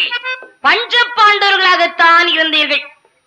ஆனா இப்படி பஞ்ச பாண்டவர்களா வந்தது எப்போ தெரியுமாடா? பாஞ்சால மன்னன் மகள் பாஞ்சாலி இருக்கின்றாளே, பாஞ்சாலியை எந்த நேரத்தில் நீங்கள் வீரப்பரிசாக பெற்று வந்தீர்களோ தருமா, உன் மனைவி பாஞ்சாலி எந்த நேரத்துல வந்து உன் வீட்டுல வலது கால வச்சு நுழைஞ்சாளோ, அவ வந்ததுக்கு அப்புறம் தான் உனக்கு நாடு வந்தது, நகர் வந்தது, சொத்து வந்தது, சுகம் வந்தது. உனக்கு அதிர்ஷ்டம்னு ஒண்ணு வந்தாலே அது அவளை வச்சுத்தாண்டா வந்தது. காளி வந்த நேரமோ மூலி வந்த நேரமோ. அப்படிப்பட்ட உன் மனைவி நீ இப்போ பந்தயமா வச்சு ஆடினால் கண்டிப்பா உனக்குத்தான் வெற்றி. அப்படியா? உன் மனைவி யோகத்துல நிச்சயமா நீதாண்டா ஜெயிக்க போற. பாஞ்சாலி வந்ததுக்கு அப்புறம் தான் அத்தனை அஷ்டலட்சுமிகளும் பாண்டவர்களுக்கு வந்திருக்கிறார்கள் என்று சொல்றான். ஆமா ஆமா. தருமா, உந்தன் தேவியான பாஞ்சாலி தன்னையே பண்ணையம் வைப்பயன் முன்னே, உந்தன் தேவியான பாஞ்சாலி தன்னையே பண்ணையம் வைப்பயன் முன்னே, அதை பாசத்துடன் நானே சொன்னேன். சூதினில் வென்றதும் தோற்றதை மீட்கலாம், துயரம் கொள்ளாதே தருமா. சூதினில் வென்றதை தோற்றதை மீட்கலாம், துயரம் கொள்ளாதே தருமா. தருமா, இப்ப நீ உன் மனைவி வச்சு ஆடி நீ ஜெயிச்சிட்ட அப்படின்னா இது நேர் வரைக்கும் இந்த மாமாட்ட எத்தனை பொருளை இழந்திருக்கிறையோ சரி, அத்தனை பொருளையுமே மாமா உனக்கு திரும்ப கொடுத்துறேன்டா. என்னுடைய மனைவியை பாஞ்சாலை வைத்து ஆடி நான் ஜெயித்து விட்டான். இது நேர வரை தோற்ற பொன் பொருள், என்னுடைய நாடு, என்னுடைய தம்பிமார்கள் அனைத்துமே எனக்கு திரும்ப தருவீர்களா? கண்டிப்பா உனக்கு திரும்ப தந்துடுறேன். மாமா உண்மையாத்தானே சொல்றீங்க? ஆமா. ஆகட்டும் மாமா. அப்படியா? இப்போதே என்னுடைய மனைவி இந்த சூதாட்டத்திலே பந்தயமாக வைக்கின்றேன் மாமா, பந்தயமாக வைக்கின்றேன். ஆகட்டும்டா தருமா. தருமா மாமா, உன் மனைவியைத்தானே பந்தயம் வைத்திருக்கிறார். ஆமா ஆமா. ரொம்ப சந்தோஷம். தருமன் பாஞ்சாலி வித்து ஆடு என்று சொன்ன உடனே அவனுக்கு அப்பவும் கடைசி நேரத்தை ஒரு நப்பாசை. பாஞ்சாலி வித்து ஆடி நாம் ஒரு முறை ஜெயித்து விட்டால் விட்டதெல்லாம் முடிச்சிடலாம். தோற்ற பொருள் அனைத்தையும் மாமா திரும்ப கொடுப்பதாக சொல்லி இருக்கிறார். கடைசி நேரத்திலாவது நமக்கு ஒரு வெற்றி கிடைத்து விடாதா? பாஞ்சாலி யோகத்திலாவது நாம் வெற்றி பெற்று விட மாட்டோமா என்ற ஆசையின் காரணத்தினாலே ஐவருக்கும் தேவியாக வீரப்பரிசாக பெற்று வாழ்ந்த வாழ்க்கையை மறந்து பாஞ்சால மன்னன் மகளை தருமன் பந்தயமாக வைக்கிறார். சரி, பாஞ்சாலி தருமன் பந்தய பொருளாக வைத்தவுடனே சகுனி என்ன கேட்கிறா? எப்படி தருமா மாமா, இப்ப உனக்கு என்ன வேண்டும்? தாய்க்காயில் எனக்கு இருபகடை போடுங்க மாமா. இப்போது இருபகடை போடுங்கள். இருபடிதானே? ஆமா, இதோ போடுகிறேன். தாய்க்காய் எடுத்தான் சகுனி மாமன். சந்தோஷத்தோடு மாறி மாறி முத்தமிட்டான். தருமன் முன்பு தாய்க்காயை தரையிலே உருட்டுகிறான். தருமா, நீ கேட்ட இருபகடை எது நினைத்து போட்டாலும் நினைத்த நம்பர் விழுந்து கொண்டே இருக்கிறது. தாய்க்காயில் அவ்வளவு மகிமை இருக்கு.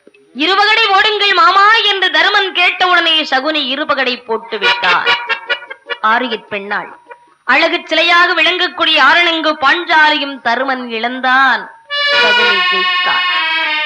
பாஞ்சாலி தருமன் தோற்றாங்கிற செய்தியை கேட்டார் ரெண்டு பேரும். ஆமா, துரியோதன துர்ச்சாதன ரெண்டு பேரும் ஓடோடி வந்தான். மாமா வாழ்க, மாமா வாழ்க, மாமாவுக்கு ஜெய், சகுனி மாமாவுக்கு ஜெய், மாமாவுக்கு ஜெய், சகுனி மாமாவுக்கு ஜெய், மாமா வாழ்க, மாமா வாழ்க. அடா அடா அடா அடா அடா அடா.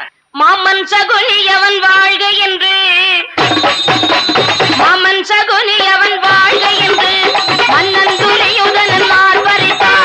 மாலை ஒன்று தன்னை கையில் கொண்டு, மாலை ஒன்று தன்னை கையில் கொண்டு மாமன் சகுனியை வாழ்த்துகிறான். மாலையடி ஒன்று கையில் கொண்டு, மாலையடி ஒன்று கையில் கொண்டு மாமன் சகுனியை வாழ்த்துகிறான். அன்று சபையில் கேலி செய்தவளை, அன்று சபையில் கேலி செய்தவளை ஆளாக்கி தந்தையடா அருமை மாமா. எந்த துயர் தீர்த்து எந்தன் மாமா, எந்த துயர் தீர்த்து எந்தன் மாமா, என் ஆசை தீர்த்து விட்டாய் சகுனி மாமா. எனது துயர் தீர்த்த அருமை மாமா, எனது துயர் தீர்த்த சகுனி மாமா, என்னாலே சகுனி மாமா. மாமா, சகுனி மாமா, அந்த பாண்டவரையும் பாஞ்சாலி எனக்கு அடிமையாக்கி தந்தாயே. அன்று நான் சபையிலேயே கீழே விழுந்தவுடனே என்னை பார்த்து கைதட்டி கேலி பண்ணி சிரித்தாலே அந்த பாஞ்சாலி. அது மட்டுமல்ல, அந்த ஐவர் வந்த பாண்டவரை எனக்கு அடிமையாக்கி தந்தாயே மாமா, அடிமையாக்கி தந்தாயே மாமா. உனக்காகவே வைத்திருக்கின்றேன் மாமா இந்த முத்து மாலை. இந்த மாலையை நீயே போட்டுக்கொள் மாமா, இந்த மாலை நீயே. ஐயர்களே, அங்கே சகுனி மாமனுக்கு புகழ் மாலை சூட்டிய துரியோதனன். சரி, யார் அங்கே? அரசே. காவலர்களே, என்ன? இந்திரவசத்திற்கும் அஸ்தினாபுரத்திற்கும் இடையில் இருந்த எல்லை கோடுகளை அழித்து விடுங்கள். இது அழித்து விடுகிறோம்.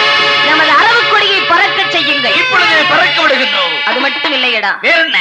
வற்ற உப்பு சட்டி வரையோடு கூட வைக்காமல் எடுத்து வாருங்கள். ஆகட்டும். துரியோதனன் என்ன சொல்றான்? வற்ற உப்பு சட்டி வரையோடு கூட வைக்காமல் எடுத்து வாருங்கள். இந்திரவசத்துல உப்பு வைக்க கூட சட்டி இருக்க கூடாது, வரையோடு கூட இருக்க கூடாது. அத்தனையும் அஸ்தினாபுரத்துக்கு அடியோடு அள்ளிட்டு வாடாங்கிறான். அட பாவி, அந்த 5 பேர் எனக்கு அடிமையாயிட்டாங்க. அந்த ஐவருக்கும் கொத்தடிமையான வேலையை கொடுங்கள். அது மட்டுமா, பாஞ்சாலி அழைக்க யார போக சொல்றான்? யார போக சொல்றான்? தன்னுடைய சித்தப்பா விதுரனைத்தான் அழைக்க. ஏ விதுர சித்தப்பா, துரியோதனா, பாஞ்சாலி எனக்கு அடிமை. அவளை நான் அழைத்தாக சீக்கிரம் சபைக்கு அழைத்து வா. விதுரனுக்கு வந்ததே கோபம். டேய் துரியோதனா, அறிவி கட்டவனே, துரோகி, யாரையடா என்னை இழைக்க சொல்லுகிறாய்? உன்னைத்தான் பாஞ்சாலி அழைத்து வர நான் சொல்கின்றேன். நீ சென்று அழைத்து அவளை. பஞ்சவருக்கு பத்னியாய் என்னை இழைக்க சொல்லுகிறான். ஆமா. டேய் கொடியவனே துரியோதனா, என்ன உன் விதி என்ன தெரியுமாடா? உன்னால் தான் நடக்க போகிறா மகாபாரத யுத்தமே. அந்த யுத்தத்தில் மடியப் போவது உன்னுடைய கூட்டம் தானடா சண்டாள. டேய் துரியோதனா, என் உயிரே போனாலும் சரி, பாஞ்சாலி அழைக்க நான் போக மாட்டேன், போகவும் முடியாது. ஏன் சித்தப்பா? என்னடா? நான் சொல்கின்ற போது நீ சென்று அந்த பாஞ்சாலி என்னுடைய சபைக்கு நீ அழைத்து வருவாயா? நன்றி கட்ட விதுர சிறிது நாளும் அற்று விதுரா, நன்றி கட்ட விதுர சிறிது நாளும் அற்று விதுரா, இந்த உப்பினுக்கு நாசம் தேடுகின்ற விதுரா, அன்று தொட்டு நீயும் எங்கள் அழிவு நாடுகின்றாய், அழிவை நாடுகின்றாய், அன்று தொட்டு நீயும் எங்கள் அழிவு நாடுகின்றாய், அழிவை நாடுகின்றாய். ஐவர் பக்கம் நெஞ்சு இந்த அரண்மனைக்கு வயிறு,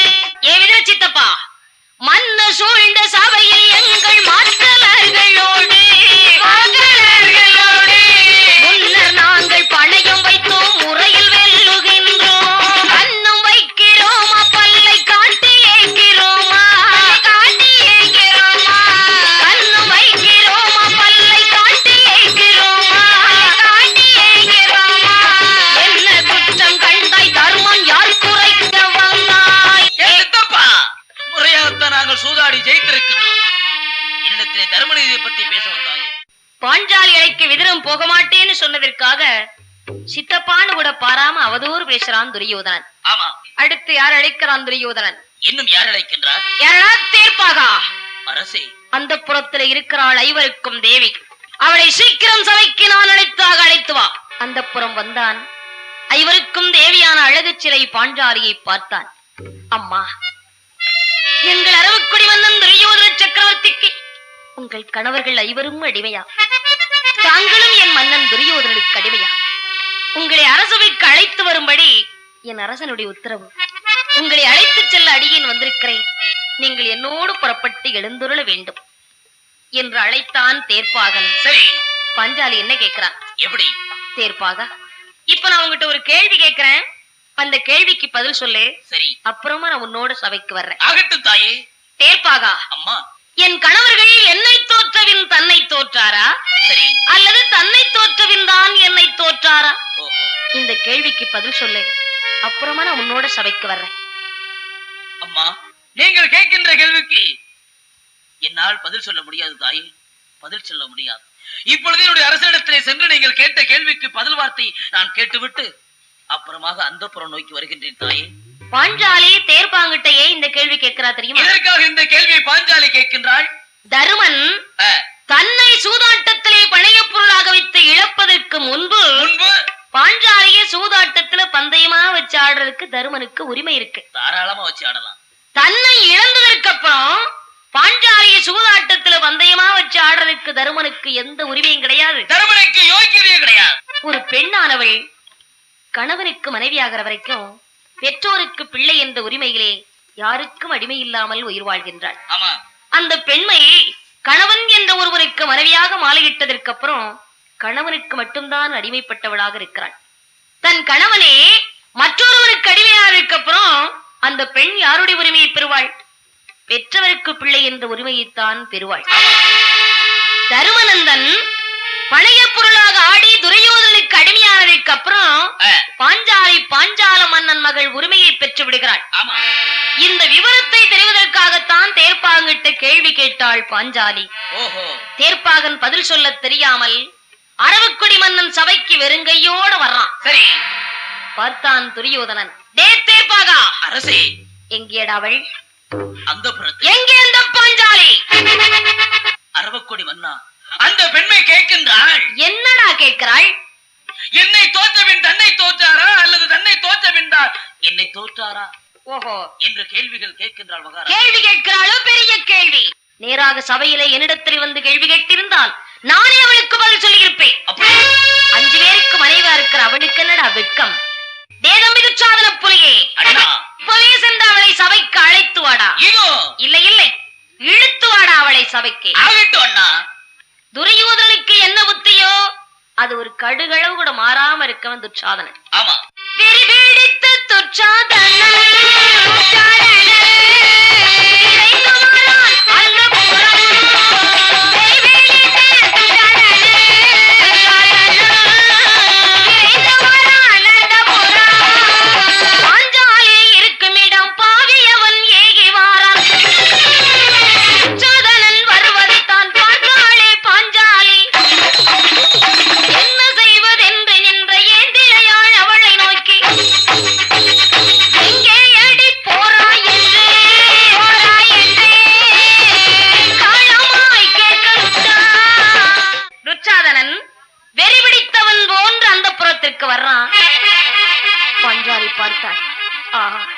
துச்சாதன் வரக்கூடிய நிலையோ சரியில்லை.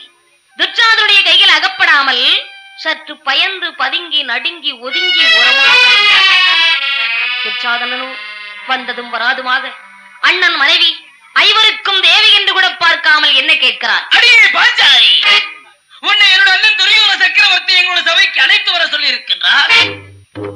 நீ கேள்விகள் கேட்டு அனுப்பியிருக்கின்றாய். எதற்காக நீ கேள்விகள் கேட்டாய்? துச்சாதனா, உன்னை கெஞ்சி கேட்கிறேன், இனி ஒரு முறை இப்படிப்பட்ட வார்த்தைகளை பேசாதே. துச்சாதனா, பேசிக்கொண்டே இருப்பேன். நான் ஒரு அண்ணன் தேவி, ஐவருக்கும் மனைவி. யாராக இருந்தால் எனக்கு என்ன? உன்னை அழைத்து வர சொன்னது யாரு தெரியுமாடி? அங்கே ஆள்பவன் என்னுடைய அண்ணன் துரியோதன சக்கரவர்த்தி. பெரிய 10 நினைப்பாள் உனக்கு. இனி ஒரு முறை எப்படிப்பட்ட வார்த்தைகளை பேசாதே. நீயும் பெண்ணுடன் பிறந்து வந்தானே, ஒரு பெண்ணின் வயிற்றிலே பிறந்து வந்தானே, இந்த கொடியவளை ஒரு பெண் என்று கூட யோசிக்காமல் அவதூறு வார்த்தைகளை பேசுகிறாய். ஏ பாஞ்சாலி, இப்பொழுது நீ பாஞ்சாலனுக்கு மகளும் அல்ல, பாண்டவருக்கு நீ தேவியும் அல்ல, எங்களுடைய வேலைக்காரி. நாங்கள் அழைத்து வர உத்தரவிட்டு இருக்கின்றோம், நீ கேள்விகளை கேட்டிருக்கிறாய். ஒரு பெண்ணுடனே பிறக்கலையா,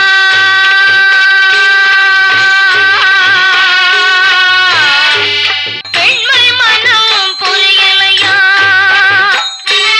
அண்ணனோட தேவியரை அன்னை என்று எண்ணாமல்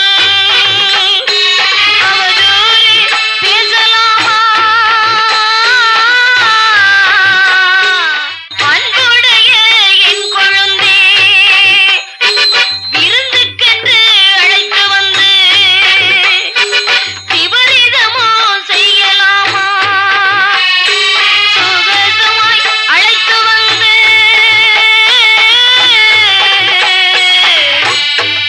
சூதாட்டம் ஆடலாமா. நான் ஒரு அண்ணன் மனைவி, என்னை நெருங்காதே. உன்னை ஒருபோது விடமாட்டேன் பாஞ்சாலி, உன்னை ஒருபோது விடமாட்டேன். மயிலை மயிலை என்றால் இறகு போடுவாடி போடா. இதோ பார், இப்பொழுது உன்னுடைய கூந்தலை பிடித்து எங்களுடைய சபைக்கு எடுத்து போகின்றேன், வாடி. துச்சாதனன் பாஞ்சாலை விடாம துரத்திக்கிட்டு வர்றான். ஆமா, பாஞ்சாலி துச்சாதனுடைய கையில் அகப்படாமல் தன் கற்பை காப்பாற்ற வேண்டும் என்று எங்கு வர்றா? எங்கே வருகின்றாய்? அதே அந்த புறத்துலதான் இருக்கிறா காந்தாரி. ஓஹோ, காந்தாரிட்டு வந்து காந்தாரி காலை பிடிச்சு கதறி கதறி அழறா. அத்தே, நீங்களாவது என்னை காப்பாற்றுங்கள் அத்தே, நீங்களாவது என்னை காப்பாற்றுங்கள். உங்கள் மகன் துச்சாதனன் எவ்வளவோ உண்மையை சொல்லியும் கேளாமல், பெண்ணென்றும் பாராமல் என்னை சபைக்கு இழுத்து போக வேண்டும் என்று துரத்தி வருகிறார். அத்தே, உங்கள் மகன் துச்சாதனுக்கு புத்தி சொல்லி என்னை காப்பாற்றுங்கள். பெண்ணை பற்றி பெண்ணுக்குத்தானே தெரியும். என்னை காப்பாற்றுங்கள் அத்தே, காப்பாற்றுங்கள்.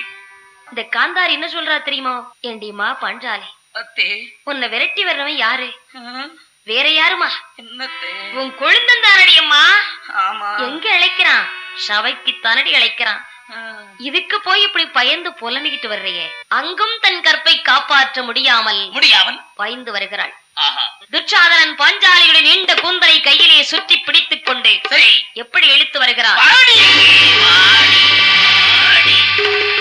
வீதி வழியே கரகரவென்று இழுத்து வருகிறான். கூட்டம் கூட்டமா கூட்டம் கூட்டமா நின்னு, அட பாவி, ஒரு பொம்பளை இப்படி கூந்தலை பிடிச்சு எடுத்துட்டு போறானே, இழுத்துட்டு போறானே, ஒரு பொம்பளை இழுத்துட்டு போறானே என்று கூட்டம் கூட்டமாக நின்று கூடி கூடி பேசக்கூடிய அத்தனை கூட்டமும் யார்? ஆடவர்கள் தான். ஆமா, அப்படி பேசக்கூடிய அத்தனை ஆடவர் கூட்டத்தையும் நமது மகாகவி பாரதி எப்படி குறிப்பிட்டிருக்கிறான்? எப்படி சொல்லி இருக்கின்றார் பாரதி? ஊரவர்தம் கீழ்வை உரைக்கும் தரமாமோ வீரமிலா நாய்கள். அத்தனை பேரையும் பாரதி வீரமற்ற நாய்கள் என்று குறிப்பிட்டான். ஏன்? எதற்காக? வீரம் உள்ளவர்களாக இருந்திருந்தால் என்ன செய்திருக்க வேண்டும்? என்ன செய்ய வேண்டும்? விளங்காம் இளவரசன் தன்னை மிதித்து தராதலத்தில் போக்கி பெண்ணை அவர் அந்த புறத்தில் சேர்க்காமல் நெட்டை மரங்களென நின்று புலம்பினர். வீரம் உள்ளவங்களா இருந்திருந்தா என்ன பண்ணிருக்கணும்? என்ன பண்ணணும்? எரும மாடு மாதிரி பாஞ்சாலி விடாம துரத்திக்கிட்டு வரான துச்சாதனன். ஆமா, அவனை தூக்கி போட்டு நைய நெருங்க 4 மிதி மிதிச்சு, அவன் கழுத்திலே 4 மிதி மிதிச்சு பாஞ்சாலிய பத்திரமா காப்பாத்தி அந்த புறத்துல கொண்டு சேர்க்கறத விட்டுட்டு அங்க கொண்டு போய் பத்திரமா சேர்க்க அத்தனை பேரும் நெட்ட மரம் மாறி நின்றுகிட்டு எடுத்துட்டு போறானே, ஒரு பொம்பளை எடுத்துட்டு போறானே என்று பேசிக்கொண்டுதான் இருக்கிறார்கள். யாரும் அந்த பெண்மையை காப்பாற்றாம். வெட்டை புலம்பல் பிறருக்கு துணையாமோ? பொம்பளை மாதிரி கூடி கூடி நின்று பேசுறாங்களே, அதெல்லாம் ஒரு பேச்சாகுமா? இது பேச்சாய்யா? பேரழகு கொண்ட விருந்தவத்து நாயகியை சீரழிய கூந்தல் சிதைய கெடுச்ச மன்னன் அரங்கட்ட சபையில் கூடுதலும் அன்றி கோவென்று அலறினார். பேரழகு கொண்ட விருந்தவத்து நாயகி பாஞ்சாலி அழக பாக்குறதுக்கு சுயவர மண்டபத்தில் அவன் தவன் கிடப்பானா. அப்படிப்பட்ட பேரழகு கொண்ட விருந்தவத்து நாயகியை சீரழிய கூந்தல் சிதைய கேடுகட்ட மன்னன் துரியோதனன் நீதியற்ற சபை துரியோதனுடைய சபை, அரங்கட்ட சபை. பாஞ்சாலி கூந்தல பிடிச்சு கர கர கரன்னு இழுத்துட்டு வந்து துரியோதன சபையில தள்ளி இருக்கிறான் துச்சாதனன். சரி, பாஞ்சாலி தரைவிரி கோலமாக தரையில் விழுந்து கிடக்கிறாள். அவளுடைய நீண்ட கூந்தல் எல்லாம் மேக கூட்டம் போன்று சூழ்ந்து கிடக்கிறது. தலைவிரி கோலமாக விழுந்து கிடக்கிறாள். பாண்டவர்கள் பார்த்து கொண்டே அமர்ந்திருக்கிறார்கள். சுவாமி, என்னை காப்பாற்றுங்கள் சுவாமி, என்னை காப்பாற்றுங்கள். இந்த கொடியவனை காப்பாற்றுவதற்கு இந்த சபையில் யாருமே இல்லையா? இந்த பெண்மை எனக்கு விதிதுதானா சுவாமி? இந்த கொடியவளோ பாஞ்சால மன்னனை கைக்கினியில் மகளாக பிறந்தேன். பாண்டவருக்கு தேவை என்று உயிர் வாழ்ந்தேன். எத்தனையோ உண்மைகளை சொல்லியும் கேளாமல் கூந்தலை பிடித்து இழுத்து வந்து தள்ளி இருக்கிறார். என்னை பார்த்துக் கொண்டே இருக்கிறேன். குருமார்களே, பெரியோர்களே, நீங்களாவது இந்த கொடியவனுக்கு புத்தி சொல்லி என்னை காப்பாற்றுங்கள், என்னை காப்பாற்றுங்கள் சுவாமி, என்னை காப்பாற்றுங்கள். எங்களுடைய சபையில் வந்து உன்னை யாருடைய காப்பாற்றுவார்கள்? யாருமே காப்பாற்ற முடியாது. இப்படி அழுது கொண்டிருக்க வேண்டியதா? காப்பாற்றுங்கள் காப்பாற்றுங்கள் என்று கதறி கதறி துடித்து புரண்டு அழுகின்றாள். சரி, 5 பேர் என்ன செய்வாங்க? 5 பேருமே துரியோதனுக்கு அடிமையாக இருக்கின்றார்களே, என்ன செய்ய முடியும்? அரவக்கொடி மன்னனுக்கு அடிமையானதற்கு அப்புறம் அவளை காப்பாற்ற முடியுமா? முடியாது. ஒன்றும் செய்ய முடியாத நிலையிலே கவிழ்ந்த முகத்தோடு கண்ணீர் வடித்த வண்ணமாக அமர்ந்திருக்கிறார்கள். அந்த பெண்மையை காப்பாற்ற முடியாமல் 5 பேர்ல வீமன் தான் பொறுத்து பொறுத்து பார்த்தான். சரி, அவனால பொறுமையா இருக்க முடியல. ஆமா, ஆத்திரத்தை அடக்க முடியாமல் எழுந்தான் வீமன். அண்ணன் தருமரை அழைத்தான்.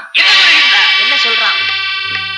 அண்ணா தருமண்ணா, பார் யார் வந்திருக்கிறார் என்று பார், நன்றாக பார். அண்ணா, அன்று வீர பரிசாக பெற்று வந்தோமே பாஞ்சால மன்னன் மகள் பாஞ்சாலி வந்திருக்கிறாள். அண்ணா, 5 வருடத்தில் பிச்சை கேட்கிறாள். கேவலம் மான பிச்சை கேட்கிறாள். அண்ணா, வீர தீரம் படைத்த 5 இருந்தும் அவளை காப்பாற்ற முடியாத அலங்கோலத்திற்கு ஆளாக்கி விட்டாயே. தருமண்ணா, சண்டாளப்பாவி கொடியவன் சகுனி மாமனோடு சேர்ந்து நீ சூதாடச் சம்மதித்தாய். சூதாட்டத்திலே நாடு நகரை இழந்தாய், யானை சேனைகளை தோற்றாய். உன் அன்பு தம்பிமார்கள் எங்களையும் படைய பொருளாக வைத்து இழந்தாய். அண்ணா, அப்போவாவது உன் அன்பு தம்பிமார்கள் 4 ஒருவராவது ஒரு வார்த்தை பேசியிருப்போம். ஒன்றுமே பேசவில்லை. ஏன்? எதற்காக? அண்ணன் விட்ட வழியே அறவழி தானே உன் வார்த்தைக்கு ஒரு வார்த்தை விட பேசாமல் இருந்தோம். கேவலம் விளையாட்டாக ஒரு வேலைக்கார பொண்ணை கூட சூதாட்டத்தில் பந்தய பொருளாக வைக்க மாட்டார்களே அண்ணா. அண்ணா, இந்த உலகத்திலே மனைவியை சூதாட்டத்தில் வைத்து இழந்தவன் யார் என்றால் தர்மன் நீ ஒருவன்தான் என்று ஒரு மறக்க முடியாத அவப்பெயரையே வாங்கிவிட்டாயே. அவளை அந்த கலங்கோலத்திற்கு ஆளாக்கியதற்கு காரணம் நீ சூதாடியதா? சூதாடி உனக்கு இனிமே கையை இருக்கக்கூடாது. தம்பி அர்ஜுனா, எடுத்து வாடா எரிதணல். இப்போதே சூதாடி தர்மண்ணன் கையை நெருப்பிட்டு குளித்து விடுகிறேன். கொண்டு வாடா நெருப்பு. எப்படிப்பட்ட வார்த்தையில் அண்ணாவை பார்த்து நீ பேசிக் கொண்டிருக்கின்றாய்? நீ பேசக்கூடிய வார்த்தை அண்ணா காதிலே கேட்டால் அவரால் தாங்க முடியாது. அண்ணா, தாங்க முடியாது. அதுவும் நம்முடைய முன்னாடி எதிரிகளை வைத்துக் கொண்டு நமது அண்ணன் தருமனை பார்த்து இப்படி எல்லாம் நீ பேசலாம் அண்ணா? ஆத்திரப்படாதே, ஆத்திரப்படாதே அண்ணா, ஆத்திரப்படாதே. சற்று பொறுமையாக அண்ணா. இப்போது நாம் எல்லோரும் கட்டுண்டோ, பொறுத்திருப்போம், காலம் வரும், அப்போது வெற்றி காண்போம் அண்ணா, வெற்றி காண்போம். வீமனை அர்ஜுனன் சாந்தப்படுத்துகிறான். எதிரிகளை பக்கத்தில் வைத்துக் கொண்டே அண்ணாவை அவமானப்படுத்தாத வீமண்ணா, பொறுமையாக இரு என்று அர்ஜுனன் சாந்தப்படுத்துகிறான். துரியோதனன் பார்த்தான். யாரா தம்பி விகர்ணா? என்னன்னா? இந்த அடிமைகளை அழைத்து வந்த அடிமை தலை போட்டு கொடுமை வேலை கொடு. அது மட்டுமல்லடா, வேற என்ன? அதோ நிற்கிறாளே அந்த பாஞ்சாலி, அவளை அழைத்து வந்து இதோ என் தொடை மீது வந்து அவளை அமரச் சொல்லடா. அவளை அழைத்து வந்து என் தொடை மீது அமரச் சொல். அவன் நெஞ்சில கொஞ்சம் கூட பயம் இல்லாம 5 பேரையும் பக்கத்துல வச்சுக்கிட்டே அண்ணன் மனைவி என்று கூட யோசிக்காமல் வாய்கூசாம அவளை அழைச்சிட்டு வந்து என் தொடையில உட்கார சொல்லுடாங்கிறான். துரியோதனுக்கு தம்பி எத்தனை பேரு? 99 பேர். அந்த 99 தம்பிகளையும் ஒரே ஒருவன் தான் நல்லவன். இந்த விகர்ண ஒருவன் தான் தர்ம சிந்தனை உள்ளவன். துரியோதனுடைய வார்த்தையை கேட்டான் விகர்ணன். என்ன சொல்றான்? என்ன குறைகின்றார்? அண்ணா துரியோதனா, என்னடா அறிவு கட்டதமாக பேசாதே. சண்டாளா, அது யார்? நமது அண்ணன் மனைவி. அந்த அன்பு தெய்வத்தை பார்த்தா இப்படிப்பட்ட வார்த்தைகள் பேசுகிறார். அண்ணா, நமக்காக உயிரையே கொடுக்க தயாராக இருக்கிறார்கள் நமது அண்ணமார்கள். அப்படிப்பட்டவர்கள் பத்தினியை அவதூறு பேசுகிறாய். பாண்டவரை பழிக்காதே அண்ணா. பாவத்தனமான செயலை செய்ய நினைக்காதே. நல்லவரை பழிக்காதே அண்ணா. நாசத்தனமான காரியத்தை செய்ய நினைக்காதே. நான் சொல்வதை கேளண்ணா. நீ பேசிய வார்த்தைக்கு தருமண்ணா கேட்டிருந்தால் மனம் தாங்க மாட்டார். இப்பவே சென்று அண்ணாவின் காலில் விழுந்து நீ மன்னிப்புக்கு தருமண்ணா உன்னை மன்னித்திருவார்.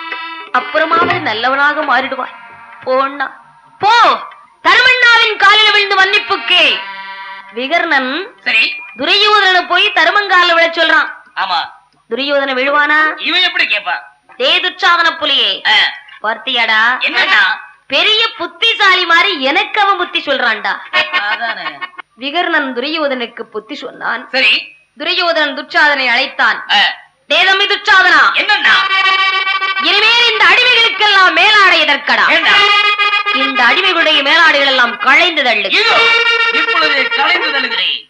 அடிமைகளுடைய மேலாடையை களைந்து தள்ளு என்று சொன்னவுடன் பாண்டவர் ஐவரும் மேலாடையை களைந்து எப்படி நிற்கிறார்கள்? எப்படி? தெவ்வர்கண்டும் அஞ்சும் மார்பை திறந்து நின்றனர். பாண்டவர் ஐவரும் மேலாடையை களைந்து நிற்கும் போது எதிரிகளே பாண்டவருடைய மார்பை பார்க்கும் போது அச்சப்படக்கூடிய அளவில் நிற்கிறார்களாம். அதோடாவது துரியோதன விட்டானா? இல்லை, விடவில்லை. என்னன்னா அதோ நிற்கிறாளே அந்த பாஞ்சாலி. அவளுடைய துயிலையும் புரிந்துதல்லடா. இழுத்து வருகின்றேன். இப்பொழுது பாஞ்சாலியோட துயிலை உரிந்து தருகிறேன். துச்சாதனன் பாய்ந்து வருகிறான். பாஞ்சாலி, துச்சாதனா வேண்டாம், வேண்டாம் துச்சாதனா, வேண்டாம், என்னை விட்டு விடப்பா. துச்சாதனா, என்னை நெருங்காதே. நான் ஒரு பெண். குருமார்கள், பெரியோர்கள், பிதாமகர், பேச்சுமாச்சாரி அத்தனை பேர்களுக்கு மத்தியிலே என் தொழில் எடுக்க வேண்டும் என்று வருகிறாயே. வேண்டாம், வேண்டாம், வேண்டாம் துச்சாதனா, வேண்டாம், என்னை நெருங்காதே. விடமாட்டேன். இதோ பார், இப்பொழுதே உன்னுடைய சேலையை உரிந்து தருகிறேன். ஓடாதே, நில்லடி. இப்போதாவது உங்கள் தேவியை காப்பாற்றக் கூடாதா? எங்கு ஓடினால் விடமாட்டேன். உங்கள் கண் முன்னாலே இந்த கொடியவன் துடிக்க துடிக்க துயில் வருகின்றான். பார்த்துக் கொண்டே அமர்ந்திருக்கிறீர்கள். சுவாமி, மன்னவரே, மன்னவரே, மாண்புமிக்க மன்னவரே, பாவிவன் செய்யும் இந்த பாதகத்தை பார்த்தீரா? பாண்டவரில் தேவி என்று, தேவி என்று, ஆண்டவரே, மாளே, பாவிவன் பாண்டவருக்கு தேவை என்று கூட பார்க்காமல் என் தொழிலை பிடித்து இழுக்கிறார். குருமார்களே, பெரியோர்களே, என்னை காப்பாற்றுங்கள். பிதாமகரே, நீங்களாவது என்னை காப்பாற்றக் கூடாதா? காப்பாற்றுங்கள், காப்பாற்றுங்கள் என்று கதறி கதறி அழுகிறாள். யாருமே அவளை காப்பாற்றவில்லை. அத்தனை பேரும் அவள் நிலையை பார்த்துக் கொண்டு கவிழ்ந்த முகத்தோடு கண்ணீர் வடித்த வண்ணமாக இருக்கிறார்கள். அண்ணா, அண்ணா, என்னை காப்பாற்று, காப்பாற்று. அண்ணா, வீரதீரருக்கு கை கொடுத்து எனக்கு இப்படிப்பட்ட விபரீதம் வந்துவிட்டது. அண்ணா, உன் அன்பு தங்கையை காப்பாற்று அண்ணா, காப்பாற்று. அண்ணா, அண்ணா, அண்ணா, கண்ணா என்று இனிமேல் நம் அண்ணனால் தான் நம்மை காப்பாற்ற முடியும் என்று முடிவுக்கு வந்தவள் அண்ணனை நினைத்து புலம்பி அழுகின்றாள். அண்ணா, நீலவேகம் அண்ணா, என்னை காப்பாற்று. அண்ணா, என் கணவர்கள் தான் என்னை காப்பாற்றாமல் மௌனமாக இருக்கிறார்கள். உனக்குமா இந்த ஏழை தங்கை மீது இறக்கம் வரவில்லை? அண்ணா, அண்ணா, அண்ணா, அண்ணா, அண்ணா என்று கண்ணனை அழைக்கிறாள். சரி, கண்ணனுக்கு ஒரு சின்ன சந்தேகம். அவருக்கு என்ன சந்தேகம்? பாஞ்சாலி தன்னால் முயன்னிலவாவது தன்னுடைய மானத்தை காப்பாற்றலாமா அப்படின்னு தன்னம்பிக்கை மனசுக்குள்ள கொஞ்சம் கொஞ்சம் இருக்கு. ஆமா, ஆமா, அவளுக்குள்ள கொஞ்சம் நம்பிக்கை இருக்கு. இன்னொருவருக்கு அண்ணனை அழைத்தால் அண்ணனாவது வந்து நமக்கு அருள் புரிய மாட்டாரா என்று பரந்தாமன் மேல ஒரு பக்க நம்பிக்கை. சரி, தங்கச்சி ஆத்துல ஒரு காலையும் சேத்துல ஒரு காலையும் வச்சுக்கிட்டு தானே அவன் நடிச்சுக்கிட்டு இருக்கிறான். அதானே உள்ளத்தில் தேங்கி இருக்கக்கூடிய தன்னம்பிக்கையை விட்டுவிட்டு ஒரே அடியாக நம்மீதே நம்பிக்கை கொண்டு அழைக்கட்டுமே அவளுக்கு அருள் புரிவோம். பரந்தாமன் சற்று மௌனமாக இருந்தார். சரி. பஞ்சாலி எவ்வளவோ மன்றாடி முயன்று துடித்து புரண்டு பார்த்தாள். நடக்கவில்லை. அண்ணா, ஆயர்கள் நேயனே, அன்பர்கள் சகாயனே, நீலமேக வண்ணா, கோவர்த்தனன் கிரியை கொடையாக பிடித்தவனே, கஜேந்திரன் என்ற யானை ஆதி மூலமே என்று அழைத்தவுடனே ஓடோடி வந்து யானையை முதலிலிருந்து காப்பாற்றி அருள் புரிந்தாயே அண்ணா. மாதவா, கேசவா, வாமனா, வாசுதேவா, பரந்தாமா, நந்தநந்தனா, என்னை காப்பாற்று அண்ணா. அண்ணா அண்ணா அண்ணா அண்ணா, என்னை காப்பாற்று அண்ணா அண்ணா அண்ணா என்று அழைக்கிறாள். சரி. கண்ணனின் அருளால் அங்கு துயில் கூட்டம் எப்படி வருகிறது? பொய்யரின் துயரினை போல் பல புண்ணியவான்களின் புகழினை போல், தையலர் கருணையை போல், கடல் சலசல தெரித்தோடும் அலைகளை போல், பொன்னிலை பட்டிலைகள் பல புது புது புதுமைகளா, புதுமைகளா. இப்போதான் பலவிதமான சேலைகள் வந்திருக்கு அப்படின்னா, அன்றே கண்ணன் அருமை தங்கை திரௌபதிக்கு விதவிதமாக துயில் அனுப்பி வைக்கிறார். துச்சாதனன் இழுத்து மலமலையா குவிழ்ச்சி பார்க்கான். துயில் வந்து கொண்டே இருக்கிறது. துச்சாதனன் இழுத்து களைத்து தரை சாய்ந்தான்.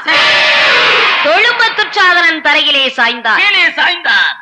துச்சாதனன் தரையிலே சாய்ந்தவுடனே சபையில் இருக்கக்கூடிய எல்லோரும் பரந்தாமனுடைய அருளை பார்த்து கரம் கூப்பி நமஸ்கரிக்கிறார்கள். ஓம் ஜெய ஜெய பாரத சக்தி தாமகர் பேசுமாச்சாரி முதல் அனைவரும் எழுந்து நமஸ்காரம் செய்து கொண்டிருக்கக்கூடிய சபையில் சரி பீமன் ஆத்திரத்தோடு எழுந்தான். எப்படி சபதம் வைக்கிறார்? பீமன் எழுந்துரை செய்வார் அங்கு பின்னவரானை பராகத்தை ஆணை. பீமன் எழுந்துரை செய்வார் அங்கு பின்னவரானை பராகத்தை ஆணை. ஆணையிட்டே துரை செய்வேன் அந்த ஆண்மையில்லா துரியோதன தன்னை. ஆணையிட்டே துரை செய்வேன் அந்த ஆண்மையில்லா துரியோதன தன்னை. ஏழும் பொருள்கள் இழந்தாள் எங்கள் பெண்டு துரோபதையை ஏழும் பொருள்கள் இழந்தாள் எங்கள் பெண்டு துரோபதையை நான் இங்கு வந்திரு என்றான் அந்த நாய்மகனாம் துரியோதனன் தன்னை. நான் இங்கு வந்திரு என்றான் அந்த நாய்மகனாம் துரியோதனன் தன்னை. ஆனற்ற மன்னர்கள் முன்னே இந்த பண்பையினால் இத்தரங்கத்தை கண்டே. ஆனற்ற மன்னர்கள் முன்னே இந்த ரங்கத்தினால் நல்ல வல்லையிலே. கொடையை பிரிந்துயிராய் அவன் கொடையை பிரிந்துயிராய் தம்பி அகரு சாதனன் தன்னையுமாகி. பீமங்களந்துரை செய்வாரங்கு பின்னவரானை வராகத்தை ஆணை. கட்டைப்பட்ட தோள்களை பீப்பேன் அங்கு கள்ளன ஊரிட்டும் ரத்தம் குடிப்பேன். கட்டைப்பட்ட தோள்களை பீப்பேன் அங்கு கள்ளன ஊரிட்டும் ரத்தம் குடிப்பேன். கட்டை பெறும் காண்பீர் உலகீர் இது நான் சொல்லும் வார்த்தைகள் என்றிடல் வேண்டாம். கட்டை பெறும் காண்பீர் உலகீர் இது நான் சொல்லும் வார்த்தைகள் என்றிடல் வேண்டாம். தடைபட்ட தெய்வத்தின் வார்த்தை தடைபட்ட தெய்வத்தின் வார்த்தை சாதனை செய் பராசக்தி என்றான். பீமன் ஆத்திரத்தோடு எழுந்தான். கொடிய வாவியாகப்பட்ட துரியோதனும் அவன் தம்பி துச்சாதனனும் துடிக்க துடிக்க எங்கள் தேவியை கூந்தலை பிடித்து இழுத்து வந்து துயிலுந்தானே அந்த கொடியவன் துச்சாதனனையும் கொல்வேன். எங்களை பக்கத்தில் வைத்துக் கொண்டு எங்கள் தேவியை தொடை மீது அமர கட்டளையிட்டானே அரவக்கொடி மன்னன் துரியோதனன் அவனையும் கொல்வேன். துரியோதனன் துச்சாதனன் இருவரையும் கொன்று இருவருடைய ரத்தத்தையும் அள்ளி பருகும் வரைக்கும் என் இருகையால் தண்ணீர் அருந்த போவதில் இது சத்தியம் சரி என்று பீமன் சபத வைக்கிறான். அடுத்து அர்ஜுனன் எழுந்தான். ஆமா கொடிய வாவியாகப்பட்ட குருட்டு மன்னன் மகன் துரியோதனன் நம்பி துச்சாதன் எங்கள் தேவியை கூந்தலை பிடித்து சபைக்கு இழுத்து வரும்போது சரி எங்களை எல்லாம் பார்த்து எங்கள் பக்கத்திலே அமர்ந்து கொண்டு எங்களை ஏளனம் பேசி நகைத்தானே ஆமா அங்க நாட்டுக்கு அதிபதி கொடையாளி என்ற வேறுநாமத்தில் அமர்ந்திருக்கின்றானே. தேரோட்டி மகன் கர்ணனை கொல்லாவிட்டால் காண்டீவன் நானாவேனோ. கர்ணனை கொல்வேன். அர்ஜுனன் கர்ணனை கொல்வதா சபதம் வைக்கிறான். நகுல யாரை கொல்வேங்கிறான்? சௌபலராஜனை கொல்வேன். சௌபலராஜனை கொல்வேன் என்று நகுல சபதம் வைக்கிறான். ஆமா இத்தனை பேர்லையும் சகாதேவன் தான் ஒரு உருப்படியான சபதத்தை செய்யறான். எப்படி சபதம் வைக்கிறான்? சகுனியை கொல்லாவிட்டால் சகாதேவன் நானாவேனோ. இத்தனைக்கு மூல காரணமாய் இருந்தவன் இந்த மூணு எழுத்துக்காரன். இந்த சகுனியை கொல்வதா சகாதேவன் சபதம் வைக்கிறான். சரி இத்தனை பேர்ல அதிகமாக பாதிக்கப்பட்டவள் பாஞ்சாலி. நிறைந்த சபையில எழுந்தாள். எப்படி சபதம் வைக்கிறாள்? எப்படி சபதம் செய்கிறாள்? தேவி துரோபதி செய்வாள். ஓம் தேவி பராசக்தி ஆணையுரை. தேவி துரோபதி செய்வாள். ஓம் தேவி பராசக்தி ஆணையுரை. பாவி துச்சாதனன் சென்றீர் அந்த வாழ்துரியோதனன் ஆசையில் ரத்தம். பாவி துச்சாதனன் சென்றீர் வாழ்துரியோதனன் ஆசையில் ரத்தம். தேவி இரண்டும் கலந்து குழல் இனில் பூசி நறுனை குளிர்ந்தே. தேவி இரண்டும் கலந்து குழல் இனில் பூசி நறுனை குளிர்ந்தே. சீவி குழல் நான் முடிவேன். சீவி குழல் நான் முடிவேன். செய்யும் முன்னே முதியேன் என்றாள். சொல்லாத உண்மையை சொல்லி கதை எழுதும் கேளாமல் பெண்ணென்றும் வாராமல் என்னை அவமானப்படுத்தினாயே. அரவக்கொடி மன்னன் தம்பி துச்சாதனா. அந்த கொடியவனும் வீரம் படைத்த என் கணவர்கள் ஐவரையும் பக்கத்திலே அமர வைத்து தொடை மீது அமர அழைத்தானே அரவக்கொடி மன்னன் துரியோதனன்.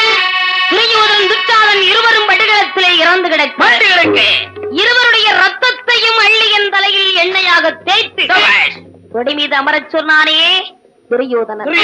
துரியோதனனுடைய துடையெலும்பை எடுத்து சீப்பாக சீவி குழல் முடிப்பே. அதுவரைக்கும் இந்த கொடியவன் கைவட்ட கூந்தலை முடிப்பதில்லை. இது சத்தியம் என்று பாஞ்சாலி சபதம் வைக்கிறாள். பாண்டவர்களும் பாஞ்சாலியும் சபதம் செய்து முடித்தார்கள். கண்ணன் மணிவண்ணன் நீலமேக வண்ணனுடைய திருவருளாலே பாண்டவருக்கும் கௌரவருக்கும் பாரத யுத்தம் நடைபெற்றது. பாண்டவருக்கு நாடு கிடைக்கப்பெற்றது. கௌரவர்கள் அழிந்தார்கள், பாண்டவர்கள் வாழ்ந்தார்கள். அதர்மம் அழிந்தது, தர்மம் நிலை நின்றது.